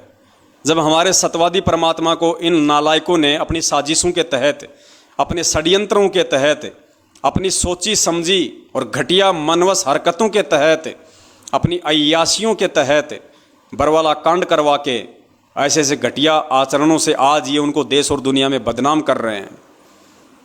तो पुण्यात्माओं, ये आप और हमें कहाँ छोड़ने वाले हैं? इन्होंने उस परम संत को तो देशद्रोही घोषित करवा दिया और इस 2 कौड़ी के जीव पवन दास को गुरुद्रोही घोषित करवा दिया, ताकि संगत में आराम से अपना धार्मिक धंधा कर सके, कोई बोलने वाला ही ना बचे। लेकिन शायद इसको पता नहीं कि ना तो कभी वो परम संत टूटता है ना झुकता है। वो जिस मकसद को लेके इस पृथ्वी पे प्रकट होता है उसको पूरा करके जाता है। कोई माई का बाप इसी किस ब्रह्मांड में उसको रोकने वाला नहीं है। और जिस अपने बच्चे के सिर पे वो परम संत हाथ रख दे, फिर उस बच्चे को कोई माई का लोल संगत में रोकने वाला नहीं है। आगे चलिए पुण्यात्माओं, इनकी इसी वीडियो में अगली दूसरी उआबाई। कबीर सागर दास सत ग्रंथ साहिब में दिए गए प्रमाण के आधार पर जो हमें काल के लोग से, इस काल के बंधन से छुड़वाने के लिए आए हो, जो वास्तव में बंदी छोड़ हो, उनको कौन बांध सकता है? आगे ये कह रहे हैं कि हम गुरु जी को बंदी छोड़ कहते हैं, जो बंधनों से छुड़वाने वाला है, और इस काल लोक से जो हमें छुड़वाने के लिए आया है उसको कौन बंधक बना सकता है? ये सतलोक आश्रम मैनेजमेंट हरियाणा इस वीडियो के माध्यम से कह रहा है। और फिर कह रहा कि पवन दास कह रहा कि गुरुजी को बंधक बना लिया। अरे पवन दास ने तो ज्ञान आधार से स्पष्ट कर दिया, लेकिन अभी एक और जो तुम्हारा बाप है गेंडा स्वामी के बाद, एक और तुम्हारा बाप वकील एस के गर्ग नरवाना, जो बरवाला कांड में तुम लोगों ने गुरुजी का वकील कर रखा था, चंडीगढ़ हाईकोर्ट का वकील, एपी सिंह से पहले वही वकील था, मेन मुख्य वकील एस के गर्ग नरवाना, वो तुम्हारा बाप, वो खुद कह रहा है।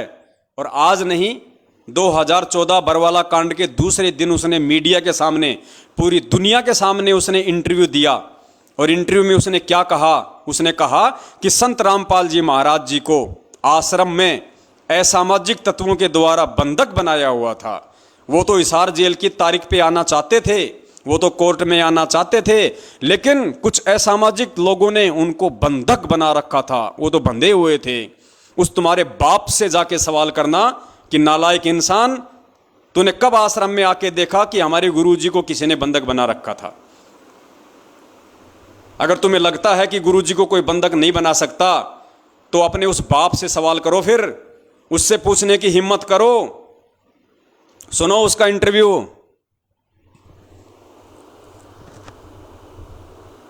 रामपाल को आज पंजाब हरियाणा हाई कोर्ट में पेश किया गया और हमारे साथ संत रामपाल के वकील हैं। जी निर्वाणा जी, आज क्या हुआ है हाई कोर्ट में आपकी तरफ? आज संत रामपाल जी खुद पर्सनली कोर्ट में पेश हुए हैं और उनको पुलिस ने पेश किया है। और संत जी ने ये कहा है कि मैं तो खुद बंधक बना हुआ था, मैं क्या करता, मेरी मजबूरी थी, इसलिए मैं कोर्ट में नहीं आ सका। मैं बीमार जरूर हूँ, परंतु बीमार के होते हुए भी मैं कोर्ट में आता। किसने बंधक बनाया था उनको? कुछ लोग थे वहाँ पर, हजारों लोग थे, वो कहने लगे तुमने नहीं जाना, इनको रोका हुआ था। अब पुलिस ने जब इनको छुड़ाया तो ये डायरेक्ट एम्बुलेंस में पुलिस इनको कोर्ट में ले। और कितनी देर से बंधक थे वो? ये तो अब जब से ये झगड़ा चल रहा है ना, तब से बंद की थे, 15-16 दिन से शायद। और चलो अब बताओ, ये तुम्हारा बाप पूरी दुनिया के सामने सरेआम चिल्ला रहा है कि संत रामपाल जी महाराज जी को कुछ लोगों ने आश्रम में बंधक बना रखा था। अगर वो बंधक ना होते तो वो तो इशारे की तारीख पे आने को तैयार थे।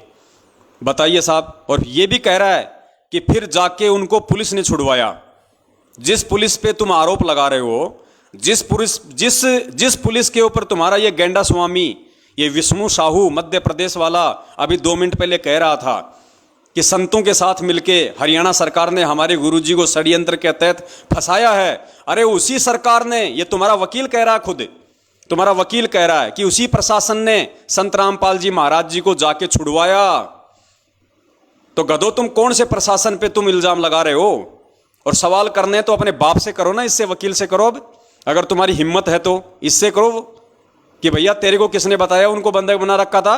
वो तो बंदी छोड़ है, वो तो परमात्मा है, उनको कौन बंधक बना लेगा? और जब वो मीडिया वाली पूछ रही है कि उसको बंधक बनाने वाले लोग कौन थे, तो ये तुम्हारा बाप, ये तुम्हारे टुकड़ों पे पलने वाला, तुमने जो पैसों की जो बोरियां दी है ना इनको अपने बचाव के लिए और गुरुजी को फंसाने के लिए। अब ये कह रहा है, लो अब इससे जवाब। ये कह रहा है कि कुछ लोग थे वहां पे। अरे कौन लोग थे वकील साहब वहां पे? आपकी आंखें फूटी पड़ी हैं क्या? कौन लोग थे वहां पे जो बंधक बना रखा था? कौन थे? आश्रम में कौन घुस जाएगा? आश्रम में तो ऑलरेडी ये गुंडा पार्टी थी, राष्ट्रीय समाज सेवा समिति। इतने बड़े गुंडे ऑलरेडी आश्रम में थे।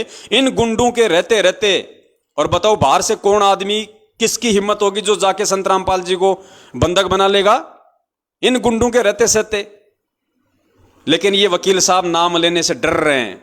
क्यों? क्योंकि वकील साहब की चारों जेब इन्होंने पहले ही नोटों से भर दी। अरे वकील किसने किया? सतलोक आश्रम मैनेजमेंट हरियाणा ने। तो वकील भाई साहब किसकी भाषा बोलेगा? वकील किसका बचाव करेगा? अगर ये वकील अगर सही होता, अगर ये वकील ही सही होते, ये मैनेजमेंट ही अगर सही होता तो बरवाला कांड नहीं होता। और अगर ये वकील सही होते तो ये नालायक इतनी बड़ी झूठ नहीं बोलते।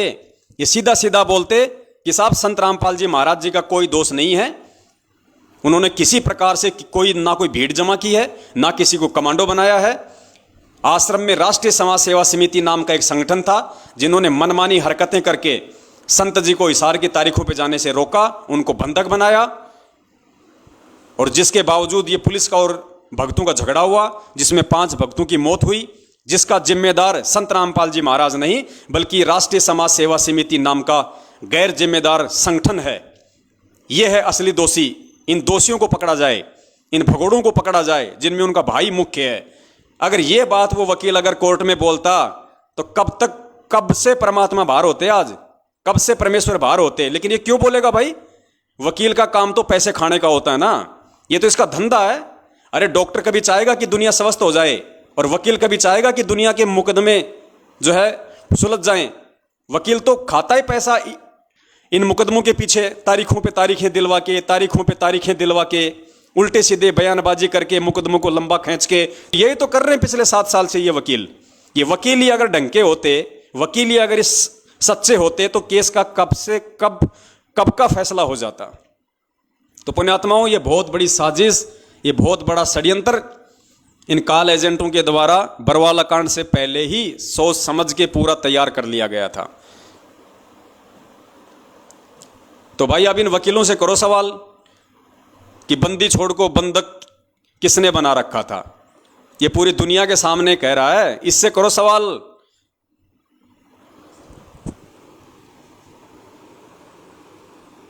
आगे चलिए पुण्यात्माओं, इनकी ओर उआबाई।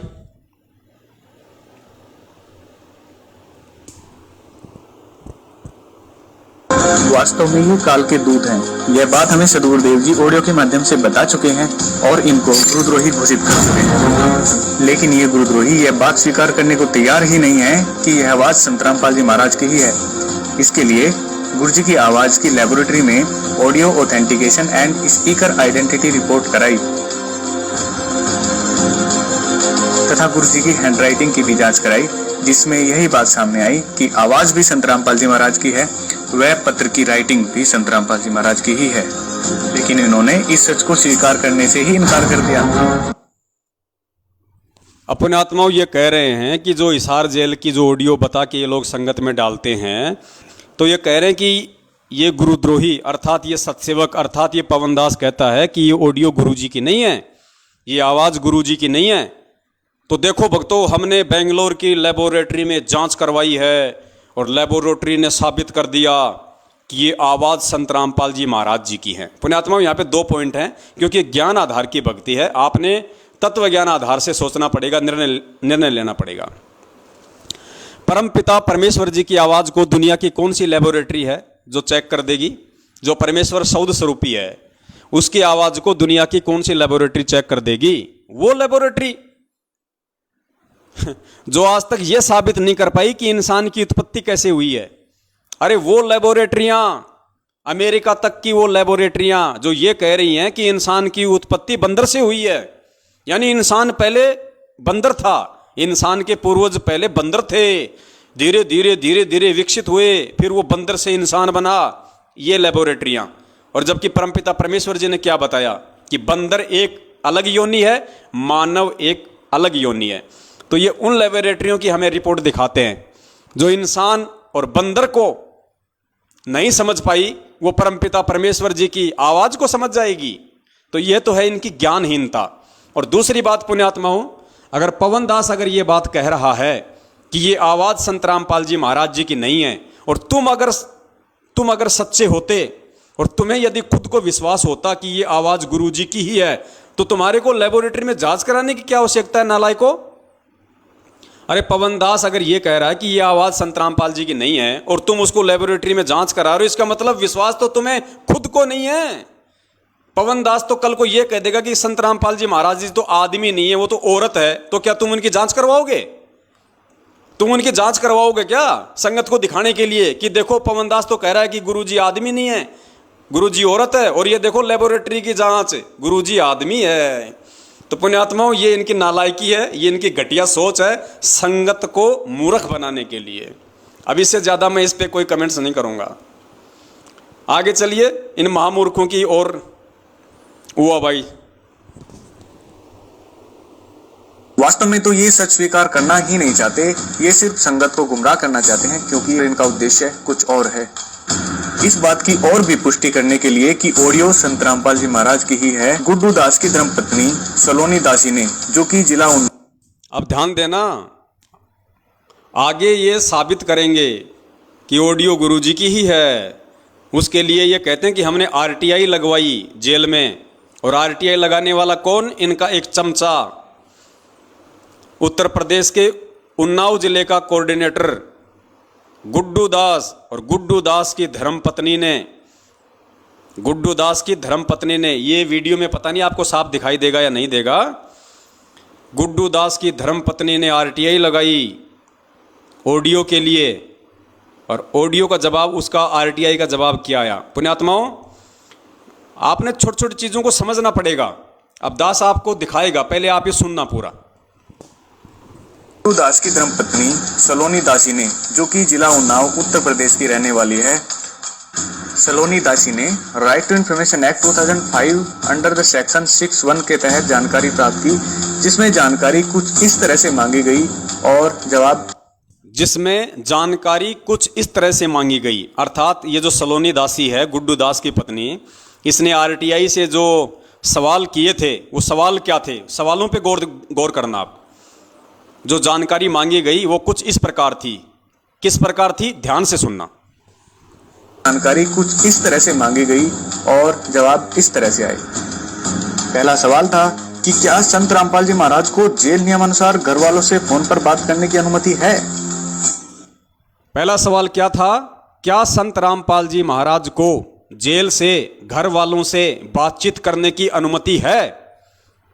ये नहीं लगाई, ये नहीं पूछा कि क्या संत रामपाल जी महाराज हिसार जेल से अपने घर वालों से बात करते हैं या नहीं, ये नहीं पूछा। क्या पूछा? क्या संत रामपाल जी महाराज जी को जेल से अपने घर वालों से बात करने की अनुमति है? तो अनुमति है या नहीं है, उसका जवाब आगे से आया कि अनुमति है। ध्यान से सुनना इनका सवाल पुण्यात्माओं, कैसे मूर्ख बनाते हैं ये लोग आपको। अगर ऑडियो हिसार जेल से आ रही है या गुरुजी की है तो इनको ये पूछना चाहिए था, क्या संत रामपाल जी महाराज जी हिसार जेल से अपने घर वालों से बात करते हैं? सवाल तो ये करना चाहिए था, लेकिन सवाल क्या किया इन्होंने? क्या संत रामपाल जी को हिसार जेल से अपने घर वालों से बातचीत करने की अनुमति है? तो उन्होंने बोल दिया हाँ साहब अनुमति है। कि क्या संत रामपाल जी महाराज को जेल नियमानुसार घर वालों से फोन पर बात करने की अनुमति है? जवाब आया हाँ। दूसरा सवाल था, अगर है तो कितने मिनट की अनुमति है? दूसरा सवाल क्या है? अगर अनुमति है तो कितने मिनट की है, मतलब जानकारी ली जा रही है। ये नहीं पूछा जा रहा कि कितनी मिनट बात करते हैं, ये नहीं पूछा कि कितनी मिनट बात करते हैं, ये पूछा कि कितनी मिनट बात करने की इजाजत है। तो वो तो कहेंगे भैया 5 मिनट की है इजाजत। सुनो, जवाब आया हाँ। दूसरा सवाल था, अगर है तो कितने मिनट की अनुमति है? जवाब आया 5 मिनट। तीसरा और आखिरी सवाल था कि महीने में कितने दिन बात करने की अनुमति है? तीसरा सवाल क्या किया कि महीने में उनको बात करने की कितने दिन की अनुमति है। ये नहीं पूछा कि वो महीने में कितने दिन बात करते हैं। अगर ये पूछ लेते तो असली जवाब आ जाता।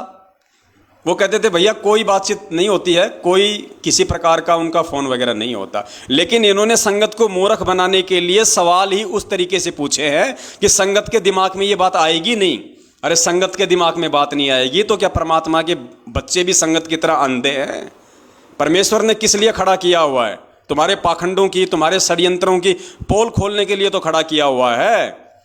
तो पुण्यात्माओं, ये तो इनका सवाल जवाब का तरीका है आरटीआई का, ताकि संगत भी मूर्ख बनी रहे और सच्चाई भी सामने ना आ जाए। 5 मिनट। तीसरा और आखिरी सवाल था कि महीने में कितने दिन बात करने की अनुमति है? जवाब आया प्रतिदिन। भक्तों, इतना प्रमाण देखने के बाद भी अगर ये लोग सच को स्वीकार नहीं करते तो इनका दुर्भाग्य होगा। एक कहावत है कि सोए हुए को जगाया जा सकता है लेकिन जागे हुए को नहीं जगाया जा सकता। वही बात है, ये लोग जानबूझकर सच को स्वीकार नहीं करना चाहते और इनके द्वारा लगाई गई मैनेजमेंट पर सभी तरह के आरोप झूठे व निराधार साबित हुए। वही मैनेजमेंट जो करता है वो सदगुरुदेव जी की आज्ञा के अनुसार ही करता है और सब कुछ सदगुरुदेव जी की देखरेख के अनुसार ही होता है। हम इस वीडियो के माध्यम से मैनेजमेंट की तरफ से यही संदेश देना चाहेंगे कि मैनेजमेंट आपका शुभचिंतक है। मैनेजमेंट कभी नहीं चाहेगा कि आप अपने इस अनमोल मनुष्य जीवन को बर्बाद करो। आप बहुत गलत दिशा में जा रहे हो, वहां से वापस आइए, सदगुरुदेव जी से माफी मांग लीजिए तो बात बन सकती है, नहीं तो दूसरा कोई रास्ता ही नहीं है। शिष्य का कर्तव्य होता है कि हर हाल में सदगुरुदेव जी के आदेश का पालन करें। परमात्मा अपनी वाणी में बताते हैं, गुरु वचन निश्चय कर माने, पूरे गुरु की सेवा ठाने। सभी भक्तों को सत साहिब सदगुरुदेव संत रामपाल जी महाराज जी की जय हो। ज्ञान तो एक नंबर का झाड़ते हैं कि गुरुदेव जी से प्रार्थना कर लो, गुरुदेव जी से क्षमा याचना कर लो। अरे गुरुदेव जी से क्षमा याचना हम तो रोज करते हैं भैया, दिन में 24 बार करते हैं। संध्या आरती में क्षमा याचना तो है। अब तुम अगर संध्या आरती नहीं करते तो हमारी क्या गलती? संध्या आरती में वर्तमान की और जन्म जन्मांतरों की हमसे जो गलतियां हुई उनकी क्षमा याचनाएं तो है। तो हम सत्सेवक तो रोज करते हैं, जब संध्या आरती करते हैं, ध्यान से करते हैं, बैठ के करते हैं, तो हम तो रोज अपने परमपिता परमेश्वर जी से क्षमा याचना कर रहे हैं। अब तुम नहीं करते तो इसमें हमारी क्या गलती है? और अगर फिर भी अगर हमें क्षमा याचना मांगने की जरूरत है तो हम मांग लेंगे भैया, ऐसी कोई बड़ी बात नहीं है। अगर हम गलत हैं तो अपनी गलती स्वीकार करने को 100 बार तैयार हैं, लेकिन कम से कम एक बार एक बार भगत जी आपसे हाथ जोड़ के विनती है, वर्ल्ड कोऑर्डिनेटर देशराज को भी जरा थोड़ा सा ये संदेशा भिजवाइए कि भगत जी आपने जो भक्तों के मुंह में मूतने वाली बात कही है, भक्तों की बेटियों को कोठे पे बैठाने वाली जो बात कही है, आप भी जरा उसके लिए गुरुदेव जी से माफी मांग लीजिए।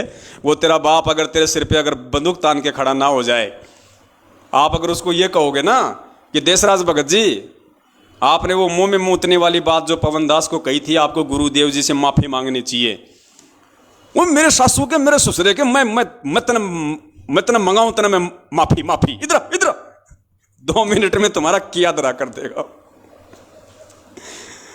उसके बाद में सुरेश दास धनाने वाला, गुरुजी के सगे चाचे का लड़का, जिसने मुझ पवन दास को कैसी कैसी माँ की गालियां दी, उससे कहिए थोड़ा सा कि सुरेश भगत जी आपने जो पवन दास को माँ बहन की गालियां दी है, आप उसके लिए थोड़ा गुरुजी से क्षमा याचना कर लीजिए। तो वो क्या कहेगा पता है? पिटेगा के तारू तेरा जाम जानता को नहीं मने जाम तारू तेरा, माफी मांग ले, क्यों कर माफी मांगो।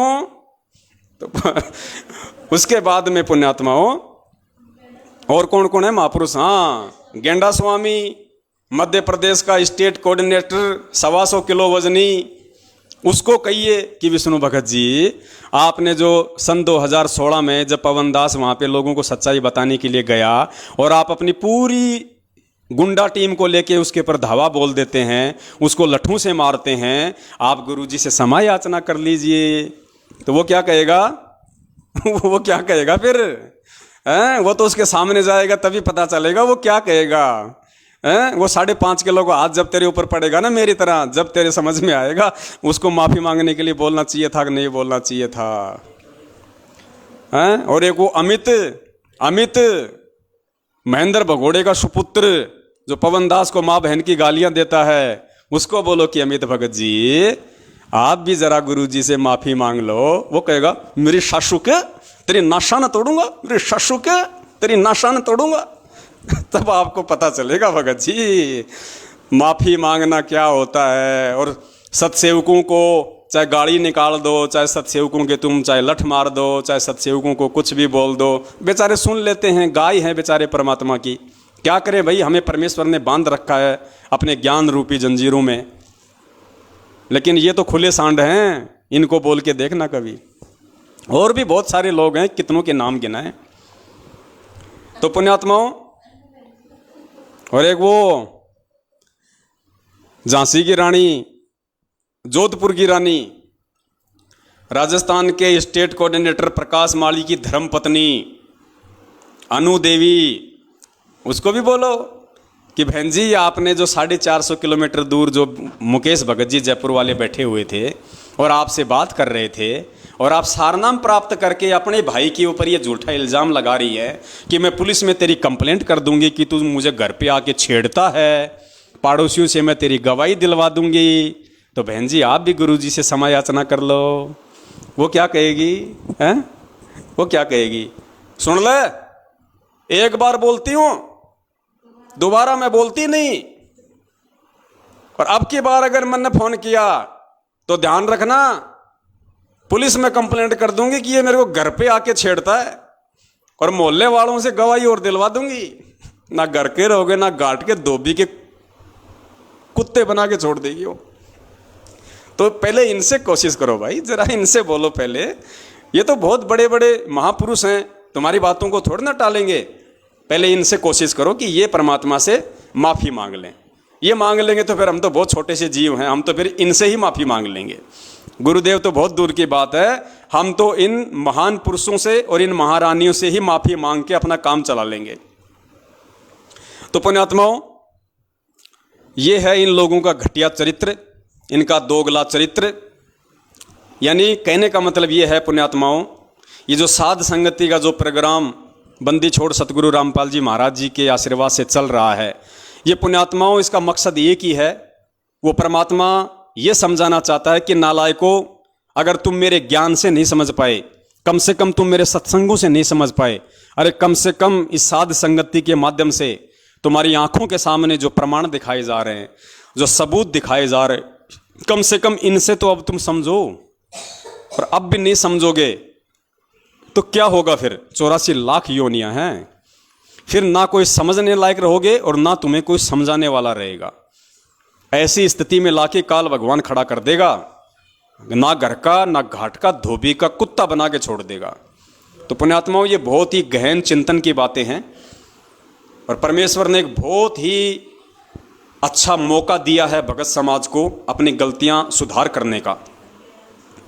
अगर कोई गलतियां भी कर चुका है तो भी अब आज उसके पास में समय है, जब तक परमात्मा धरती पे है तब तक उसके पास में समय है कि वो परमेश्वर से क्षमा याचना मांग ले, परमेश्वर से माफ़ी मांग ले और अपनी जो क्रिया हैं उनको सुधार ले, अपने चरित्र में, अपने आचरण में, अपने व्यवहार में वो तब्दीली लेके आए और एक सभ्य भगत होकर उस परमपिता परमेश्वर को दिखाए, ताकि वो परमात्मा खुश हो, वो प्रसन्न हो और तुम्हें जाते जाते भक्ति का आशीर्वाद दे के चला जाए।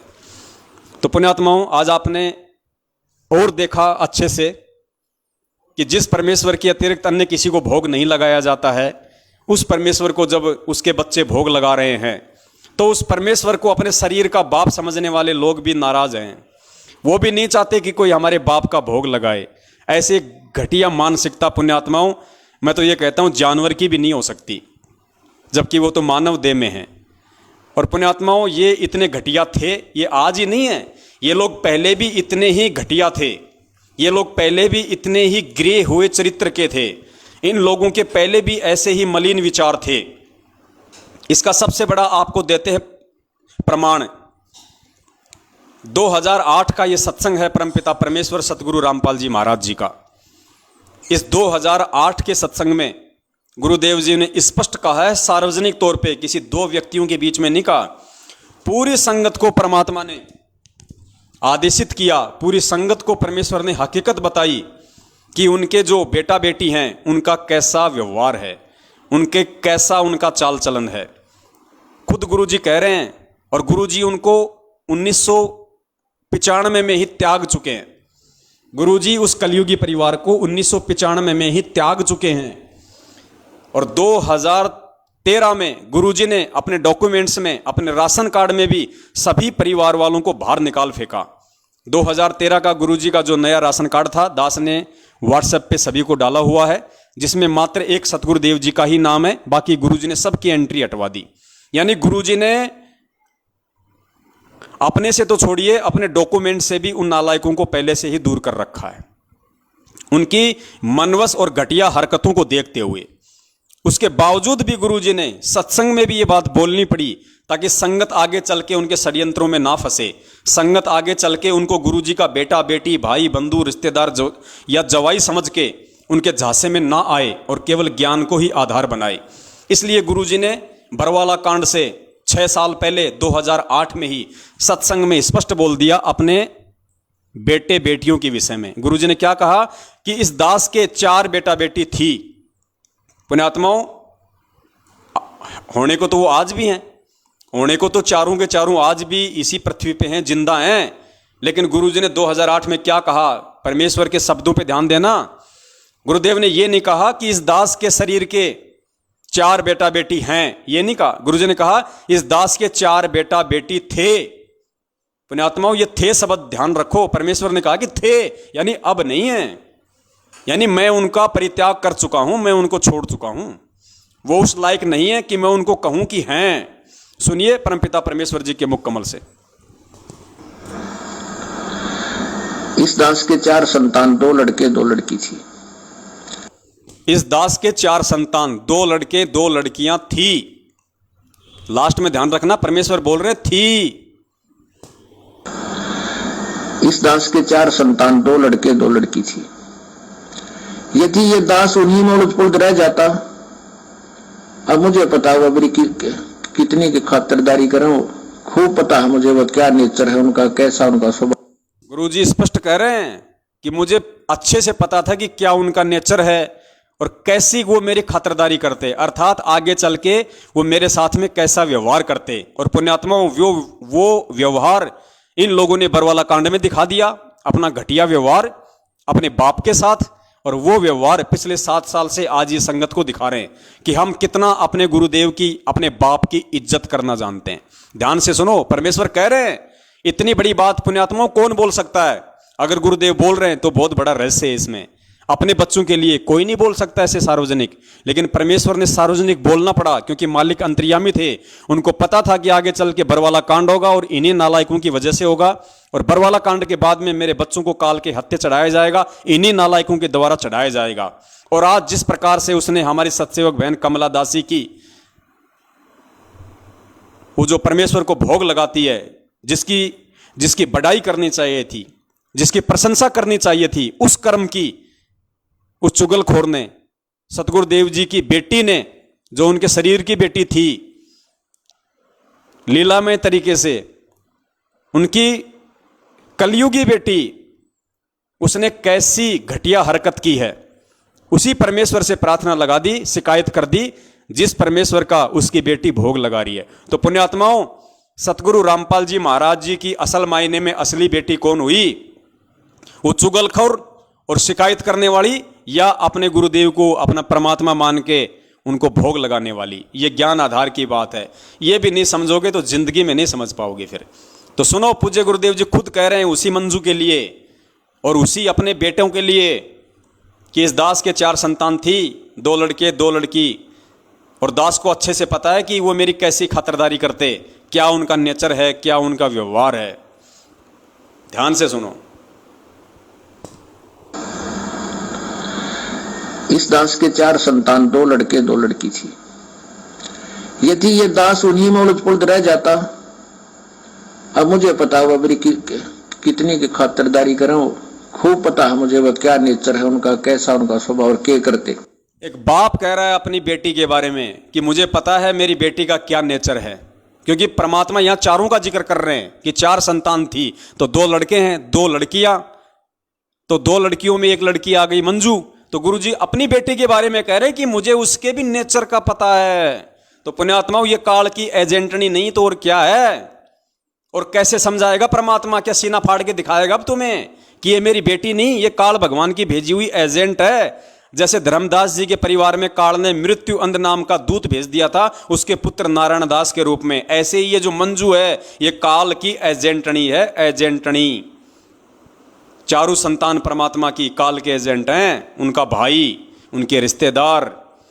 पुण्यात्मा, परमात्मा इससे ज्यादा और क्या बताएगा? यदि ये दास उन्हीं में उलझ पुलझ रह जाता, अब मुझे पता हुआ मेरी कितनी की खातिरदारी करूं, खूब पता है मुझे वह क्या नेचर है उनका, कैसा उनका स्वभाव और क्या करते। अब परमात्मा के चरणों में आया हूं, मेरे लाखों चेले बेटा बेटी हो गए। अब एक को कहता हूं जल जाना, 10 खड़े हो जाते हैं।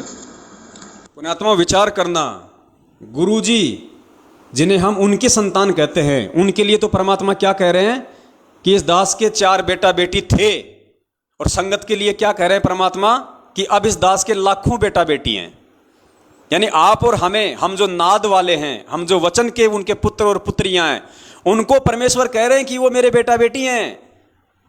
और जो मंजू, अंजू, नरेंद्र, बीरेंद्र, क्या क्या नाम है उनका नालायकों का, मनोज और बीरेंद्र, उनके लिए परमात्मा कहते हैं कि वो थे, अब नहीं है, अब उनको काल ने हर लिया, अब वो काल के बेटा बेटी हैं, मेरे नहीं हैं।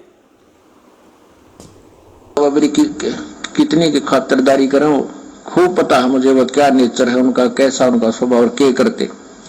अब परमात्मा के चरणों में आया हूं, मेरे लाखों चेले बेटा बेटी हो गए। अब एक को कहता हूं जल जाना, 10 खड़े हो जाते हैं।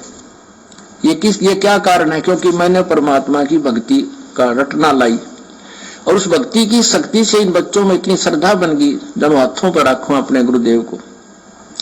अब गुरुजी कह रहे हैं कि एक को कहता हूं कि भाई 1 गिलास पानी का लाना, तो गुरुजी कह रहे हैं कि 10 जने लेके खड़े हो जाते हैं। अब पुण्यात्माओं, एक बात बताओ, कल को यदि गुरुजी के अलावा कोई और भगवान होता यहाँ पे, जिस कबीर जी की आप लोग फोटो का जो प्रकट दिवस मनाते हो, अगर वो कबीर जी भी होते अगर साक्षात, और अपने गुरुजी भी यहाँ पे सत्संग कर रहे हैं, और कल को अगर कोई अपने गुरुजी किसी भगत को कहें या उस कमला बहन को कहें कि बेटी 1 गिलास जरा पानी का पिलाना, और वो बहन अपने पिताजी को एक गिलास पानी का लाके देती है, और कोई इस नालायक को कहे, मंजू को, कि देख रे वो कमला तो गुरुजी को पानी पिला रही है, शिकायत लगाई इसकी कबीर जी से। अब वो तुरंत जाएगी कबीर जी के पास में और कहेगी, भगवान भगवान, हाँ बेटा वो देख भगवान वो गुरुजी को पानी पिला रही है, वो गुरुजी को पानी पिला रही है। और क्या वो भगवान ये कह देगा जो खुद ये कहता है कि गुरु बड़े हैं गोविंद से, यानी गुरु तो मेरे से भी बड़ा है, और जो गुरु की सेवा कर रहा है, जो गुरु को भोग लगा रहा है, जो गुरु को पानी पिला रहा है, जलराम पिला रहा है, क्या वो भगवान ये जवाब दे सकता है कि मेरे को बता उनके नाम क्या है, उनका नंबर नोट कर, मैं उनको गुरुद्रोही डिक्लेयर कर दूंगा? पुण्यात्माओं, कभी हो सकता है ऐसा? अरे जो परमपिता परमेश्वर सतगुरु रामपाल जी महाराज जी, एकमात्र सारी सृष्टि का रचनहार पालनहार, सबका बाप, वो तो सबका बाप तो है ही, वो सब बापों का बाप है वो। और उसको जब उसकी बेटी भोग लगा रही है, अपने बाप को सबसे पहले देसी घी का माल खिला रही है, माल, इनकी तरह डालडा का नहीं खिलाते, देसी घी का माल खिला रही है अपने बाप को, और उसके बाद में खुद खा रही है मस्ती से, और खा खा के लाल हो रही है, और इन चुगलखोरों के गाल पिचक रहे हैं। तो भाई ये शिकायतें करेंगे और क्या करेंगे इससे ज्यादा। तो पुण्यात्माओं, दया है आप और हम सभी के ऊपर, जो परमपिता परमेश्वर ने ज्ञान की मेहर बख्शी हुई है, क्योंकि ज्ञान नहीं तो ये मार्ग नहीं, ये वर्तमान का पिछली पीढ़ी का जो समय परमेश्वर ने चुना है, ये ज्ञान मार्ग है। और जिसने ज्ञान को आधार नहीं बनाया, वो 84 लाख योनियों में जाने को भी तैयार है, ये नोट कर लेना। क्योंकि अगर ऐसे ही अगर परमात्मा ने मूर्खता में, नादानी में, यदि गफलतबाजी में ही सतलोक भेजना होता, तो 650 साल पहले बहुत अच्छा माहौल था। ना ये समाज की गंदगी थी, ना ये दुनिया भर के भौतिक संसाधन थे, आदमी इतने नेक थे, शुद्ध विचार थे, मन में इतने गंदे विचार, ये दारू, ये मांसाहार कुछ नहीं थे। उस समय तो हम बहुत जल्दी पार हो जाते, लेकिन पुण्यात्मा उस समय ज्ञान नहीं था, ज्ञान आधार नहीं था पर हमारे पास। हम गुरु को भगवान नहीं मान पाए, हम गुरु को गुरु ही मानते रहे।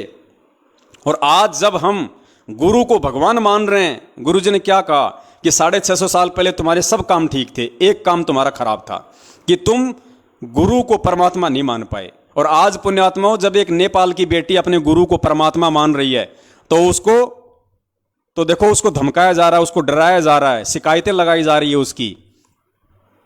और शिकायतें किससे लगा रही है वो नालायक? भगवान से शिकायत लगा रही है, और भगवान को कह रही है कि गुरुजी वो नेपाल की वो कमला दासी है, और वो फल फ्रूट का भोग लगाती है परमात्मा को। अरे कौन से परमात्मा को लगा रही है नालायक? तू कौन से परमात्मा से शिकायत कर रही है, और कौन से परमात्मा के लिए बोल रही है? तू क्या समझ रही है परमात्मा को? फिर कौन है परमात्मा? और जिसको वो भोग लगा रही है, तू जिसकी प्रार्थना, तू जिसकी शिकायत कर रही है।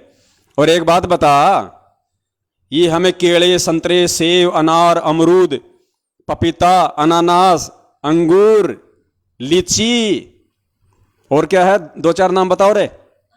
आम, फलों का राजा, मीठा मीठा, दशहरी, लंगड़ा, और केले, मीठे मीठे, पीले पीले। अब ये हमारे बाप के नहीं लगाएंगे भोग, हमारे गुरुदेव के नहीं लगाएंगे, तो क्या तेरे चाचा के भोग लगाएं? हैं? तेरी माँ को भोग लगाएं? ये तो परमेश्वर ने दिए हैं हमें, और परमेश्वर को ही इनका भोग लगेगा। सबसे पहले इनको चखने का अधिकारी परमपिता परमेश्वर सतगुरु रामपाल जी महाराज ही है, और उन्हीं को लगाएंगे। और लगा के देखो नालायकों, एक बार कभी जिंदगी में एक बार अपनी शुद्ध आत्मा से उनको परमात्मा मान के, और कभी उनको भोग लगा के देखो, एक बार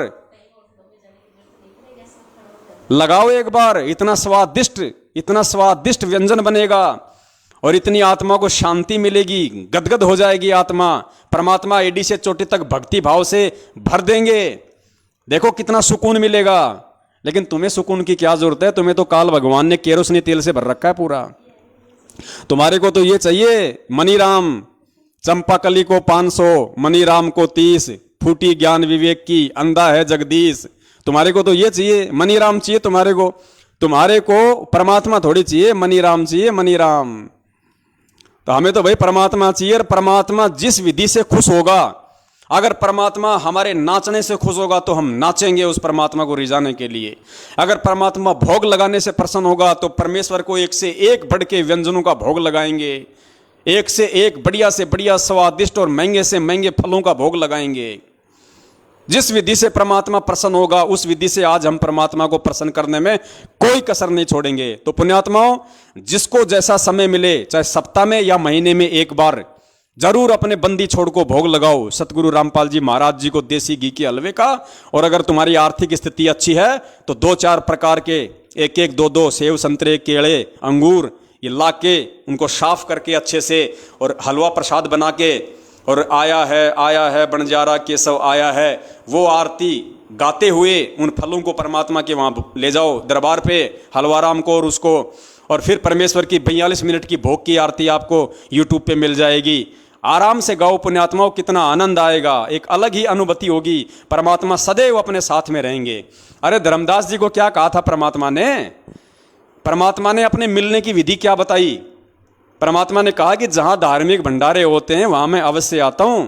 और धार्मिक भंडारे में क्या होगा? भगवान को तो भोग लगेगा। तो पुण्यात्माओं, भगवान को भोग लगाओ। मजबूरन गुरु जी को आना पड़ेगा तुम्हारे पास में, मजबूरन। भगत के वश में है भगवान, भगत के वश में है भगवान। जब तुम भोग ही नहीं लगाओगे तो परमात्मा कहां से आएगा? तो परमेश्वर को 42 मिनट की आरती के साथ में और देसी घी का हलवा बना के परमेश्वर को भोग लगाओ, परमेश्वर को पुकारो आत्मा से। मजबूरन उस भगवान को तुम्हारे घर पे आना पड़ेगा किसी भी रूप में, चाहे सूक्ष्म रूप में आओ, चाहे प्रत्यक्ष में आओ, किसी भी रूप में आओ, वो परमात्मा, क्योंकि उसका विधान है जहां धार्मिक भंडारे होते हैं वहां भगवान को आना पड़ता है। तो गुरुदेव को अपने घर पे बुलाने का एक और सर्वश्रेष्ठ ये माध्यम है। इन्होंने तो लगाई शिकायत और उल्टा हमारे लिए इन्होंने एक अच्छा रास्ता खोल दिया। आज से पहले तो हो सकता है 4-5 भगत भाई बहन ही परमात्मा को 42 मिनट की आरती का भोग लगा रहे थे, अब तो 4200 लगाएंगे, 4200। तो पुण्यात्माओं, दया परमात्मा की।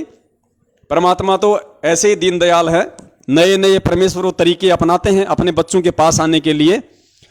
तो पुण्यात्माओं, आज का जो लाइव साध संगति का कार्यक्रम है हम यहीं पे इसको विराम देते हैं।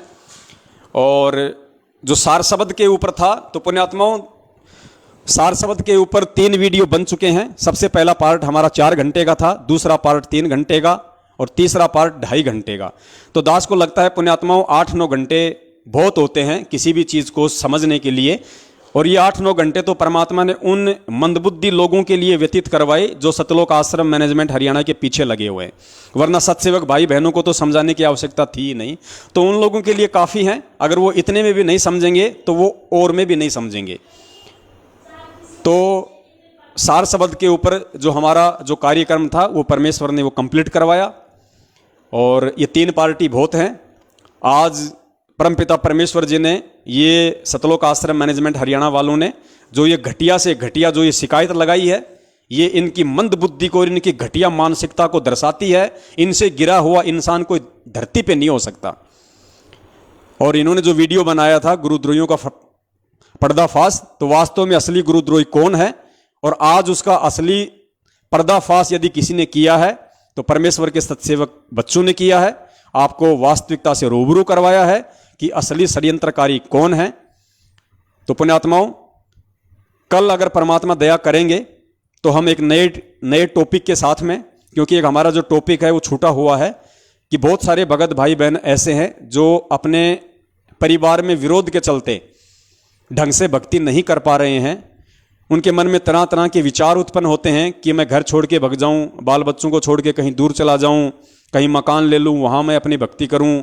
ये रोज यहाँ पे जग करते हैं, ढंग से आरती नहीं करने देते, तरह तरह की टेंशन देते हैं। तो हो सकता है अगर परमेश्वर की दया हुई तो दास कल दिन में एक मैसेज डाल देगा, अगर रात को 8 बजे हम लाइव आएंगे तो। अन्यथा फिर हम संडे को ही लाइव आएंगे। और हमारा जो एक बहुत ही महत्वपूर्ण जो टॉपिक था नित्य नियम का सरलार्थ, उसका केवल अभी तक हम एक ही पार्ट बना पाए हैं। अगर परमेश्वर दया करेंगे तो अगला जो संडे आएगा उसको हम नित्य नियम यानी भक्ति बोध का जो सरलार्थ है उसके दूसरे पार्ट की तरफ हम आगे बढ़ेंगे। तब तक के लिए दास आप सभी भाई बहनों से विराम चाहता है। और एक और दास आपको न्यूज़ देना चाहता था। परमपिता परमेश्वर जी के आशीर्वाद से दास ने भी अपनी झोपड़ी पे जो किराए की झोपड़ी है उस पे भगत समाज की ज्योतियां जलानी शुरू कर दी है। पिछले 4 दिन से दास के मकान पे भी भगत समाज की जो ज्योति हवन है वो परमात्मा ने शुरू करवा दिया है। ऑलरेडी उससे पहले महीना भर हो गया जयपुर में अपने कजोड़ भगत जी के घर पे ज्योतियां जल रही हैं। और हमारी जो सतसेवक बहन है निशा उत्तर प्रदेश के फरुखाबाद से, वहाँ भी परमेश्वर ने 5 ज्योतियों की दया बख्शी हुई है। तो 3 ज्योतियाँ भगत समाज की अलग अलग जगह पे परमेश्वर ने हवन यज्ञ के रूप में शुरू करवा रखी हैं।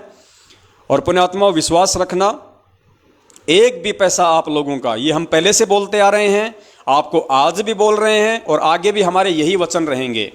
चाहे आप लोगों का, चाहे वो 10वें अंश का पैसा हो, चाहे दान का हो या चाहे आपके ज्योति हवन का हो, पुण्यात्माओं 100पन में भी कभी मत सोचना कि आपके उस पैसे का 1 पैसे का 100वां हिस्सा भी इधर उधर हो जाएगा।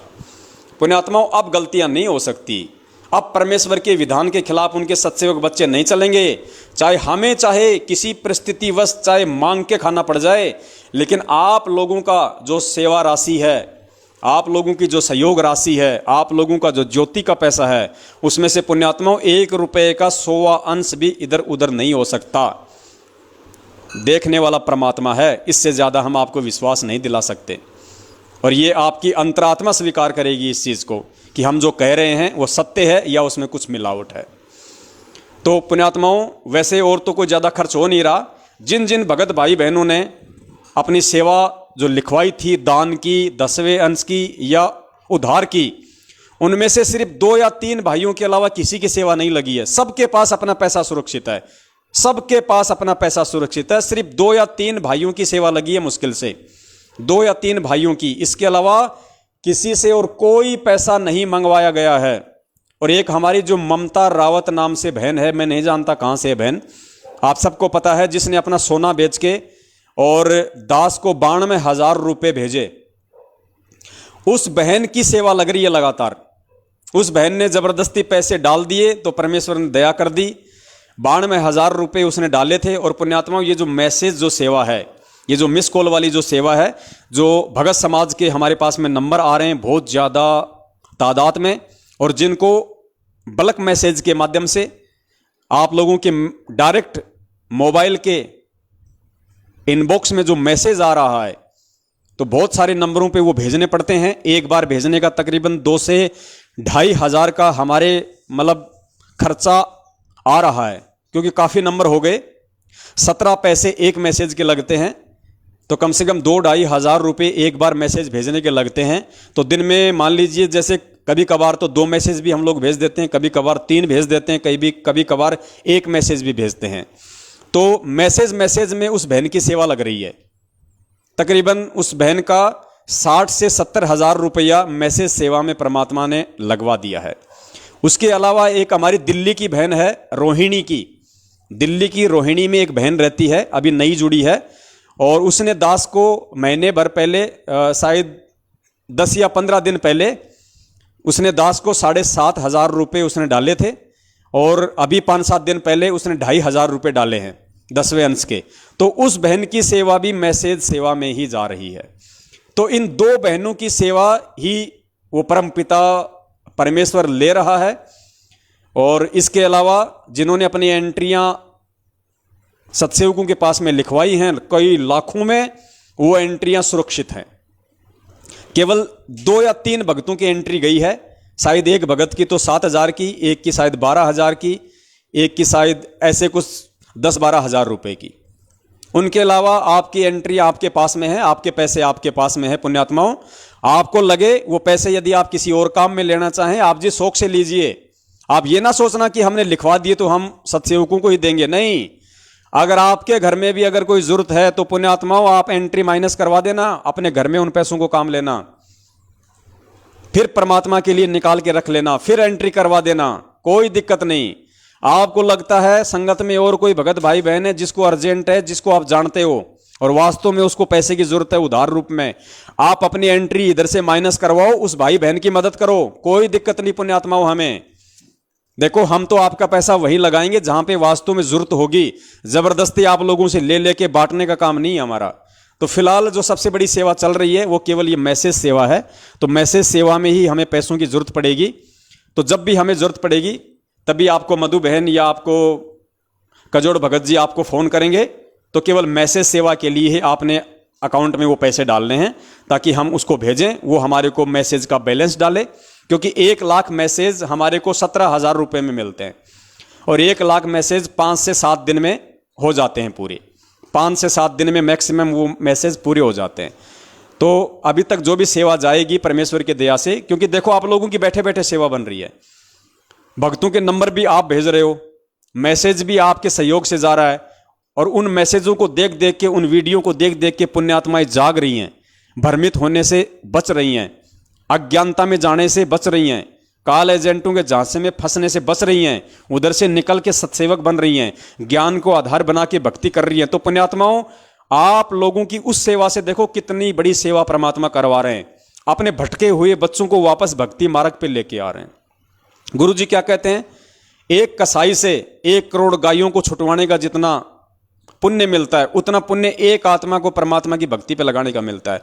तो आपके इस 10वें अंश और दान के पैसे से जो ये मैसेज सेवा परमात्मा ने शुरू करवाई है, पुण्यात्माओं कितने हमारे हजारों सैकड़ों की संख्या में भगत भाई बहन रोजाना इन काल एजेंटों से छूट के, इन कसाईयों के बाड़े से छूट के परमेश्वर के भक्ति मार्ग पे वापस आ रहे हैं। तो ये सारा का सारा जो पुण्य है, जो क्रेडिट है, ये पुण्यात्माओं आपके सहयोग से हो रहा है। ये परमेश्वर आपके ही खाते में डालेगा।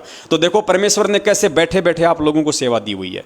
आपका पैसा कोई हरियाणा के जाट आरक्षण में नहीं जा रहा, आपका पैसा कोई नरेंद्र मोदी की चापलूसी में या उसके समर्थन में नहीं जा रहा, उसके लिए चुनावों के प्रचार प्रसार में नहीं जा रहा, ओम प्रकाश चौटाला या कांग्रेस के प्रचार प्रसार में नहीं जा रहा, आनंदपाल सिंह की सीबीआई जांच में आपका पैसा नहीं दिया जा रहा। ये घटिया कुकर्म करने के लिए तो ये मैनेजमेंट ही काफ़ी है। हम तो परमेश्वर के विधान पे चलेंगे और आपकी सेवा का उसी जगह 100% सत्य प्रयोग होगा जहां से आपको परमेश्वर रिटर्न देगा। आपको परमेश्वर दिन दोगुनी रात चौगुनी वृद्धि देगा, क्योंकि आपका दान सुपात्रों के पास जा रहा है, आपका दान अधिकारियों के पास जा रहा है, आपका दान ठोर ठिकाने जा रहा है। आपके दान का कोई भी भगत अपने पर्सनल जीवन में 1 पैसा भी यूज नहीं ले रहा और ना ही लेगा। तो पुण्यात्माओं, हम परमेश्वर के सच्चे सेवक हैं। आप और हम सभी परमेश्वर की सच्ची सेवा में लगे हुए हैं। अब हम गफलतबाजियां नहीं कर सकते और जो गफलतबाजी हमसे पहले हुई हैं उनके लिए हम बार बार परमात्मा से क्षमा याचना करते हैं और आगे से परमेश्वर से प्रार्थना करते हैं कि परमेश्वर ऐसे ही अपने बच्चों को सद्बुद्धि दिए रखना, ताकि परमेश्वर हम सदा आपके कृपा पात्र बने रहें, आपकी दया आपकी दृष्टि सदा हम नीचों पे बनी रहे। इसी के साथ दास अपने शब्दों को विराम देता है। आप सभी भगत भाई बहनों का धन्यवाद करता है जो आप लाइव साध संगति में जुड़े रहे, अपना कीमती समय दिया। सत साहिब बंदी छोड़ सतगुरु रामपाल जी महाराज की जय हो। सत साहिब।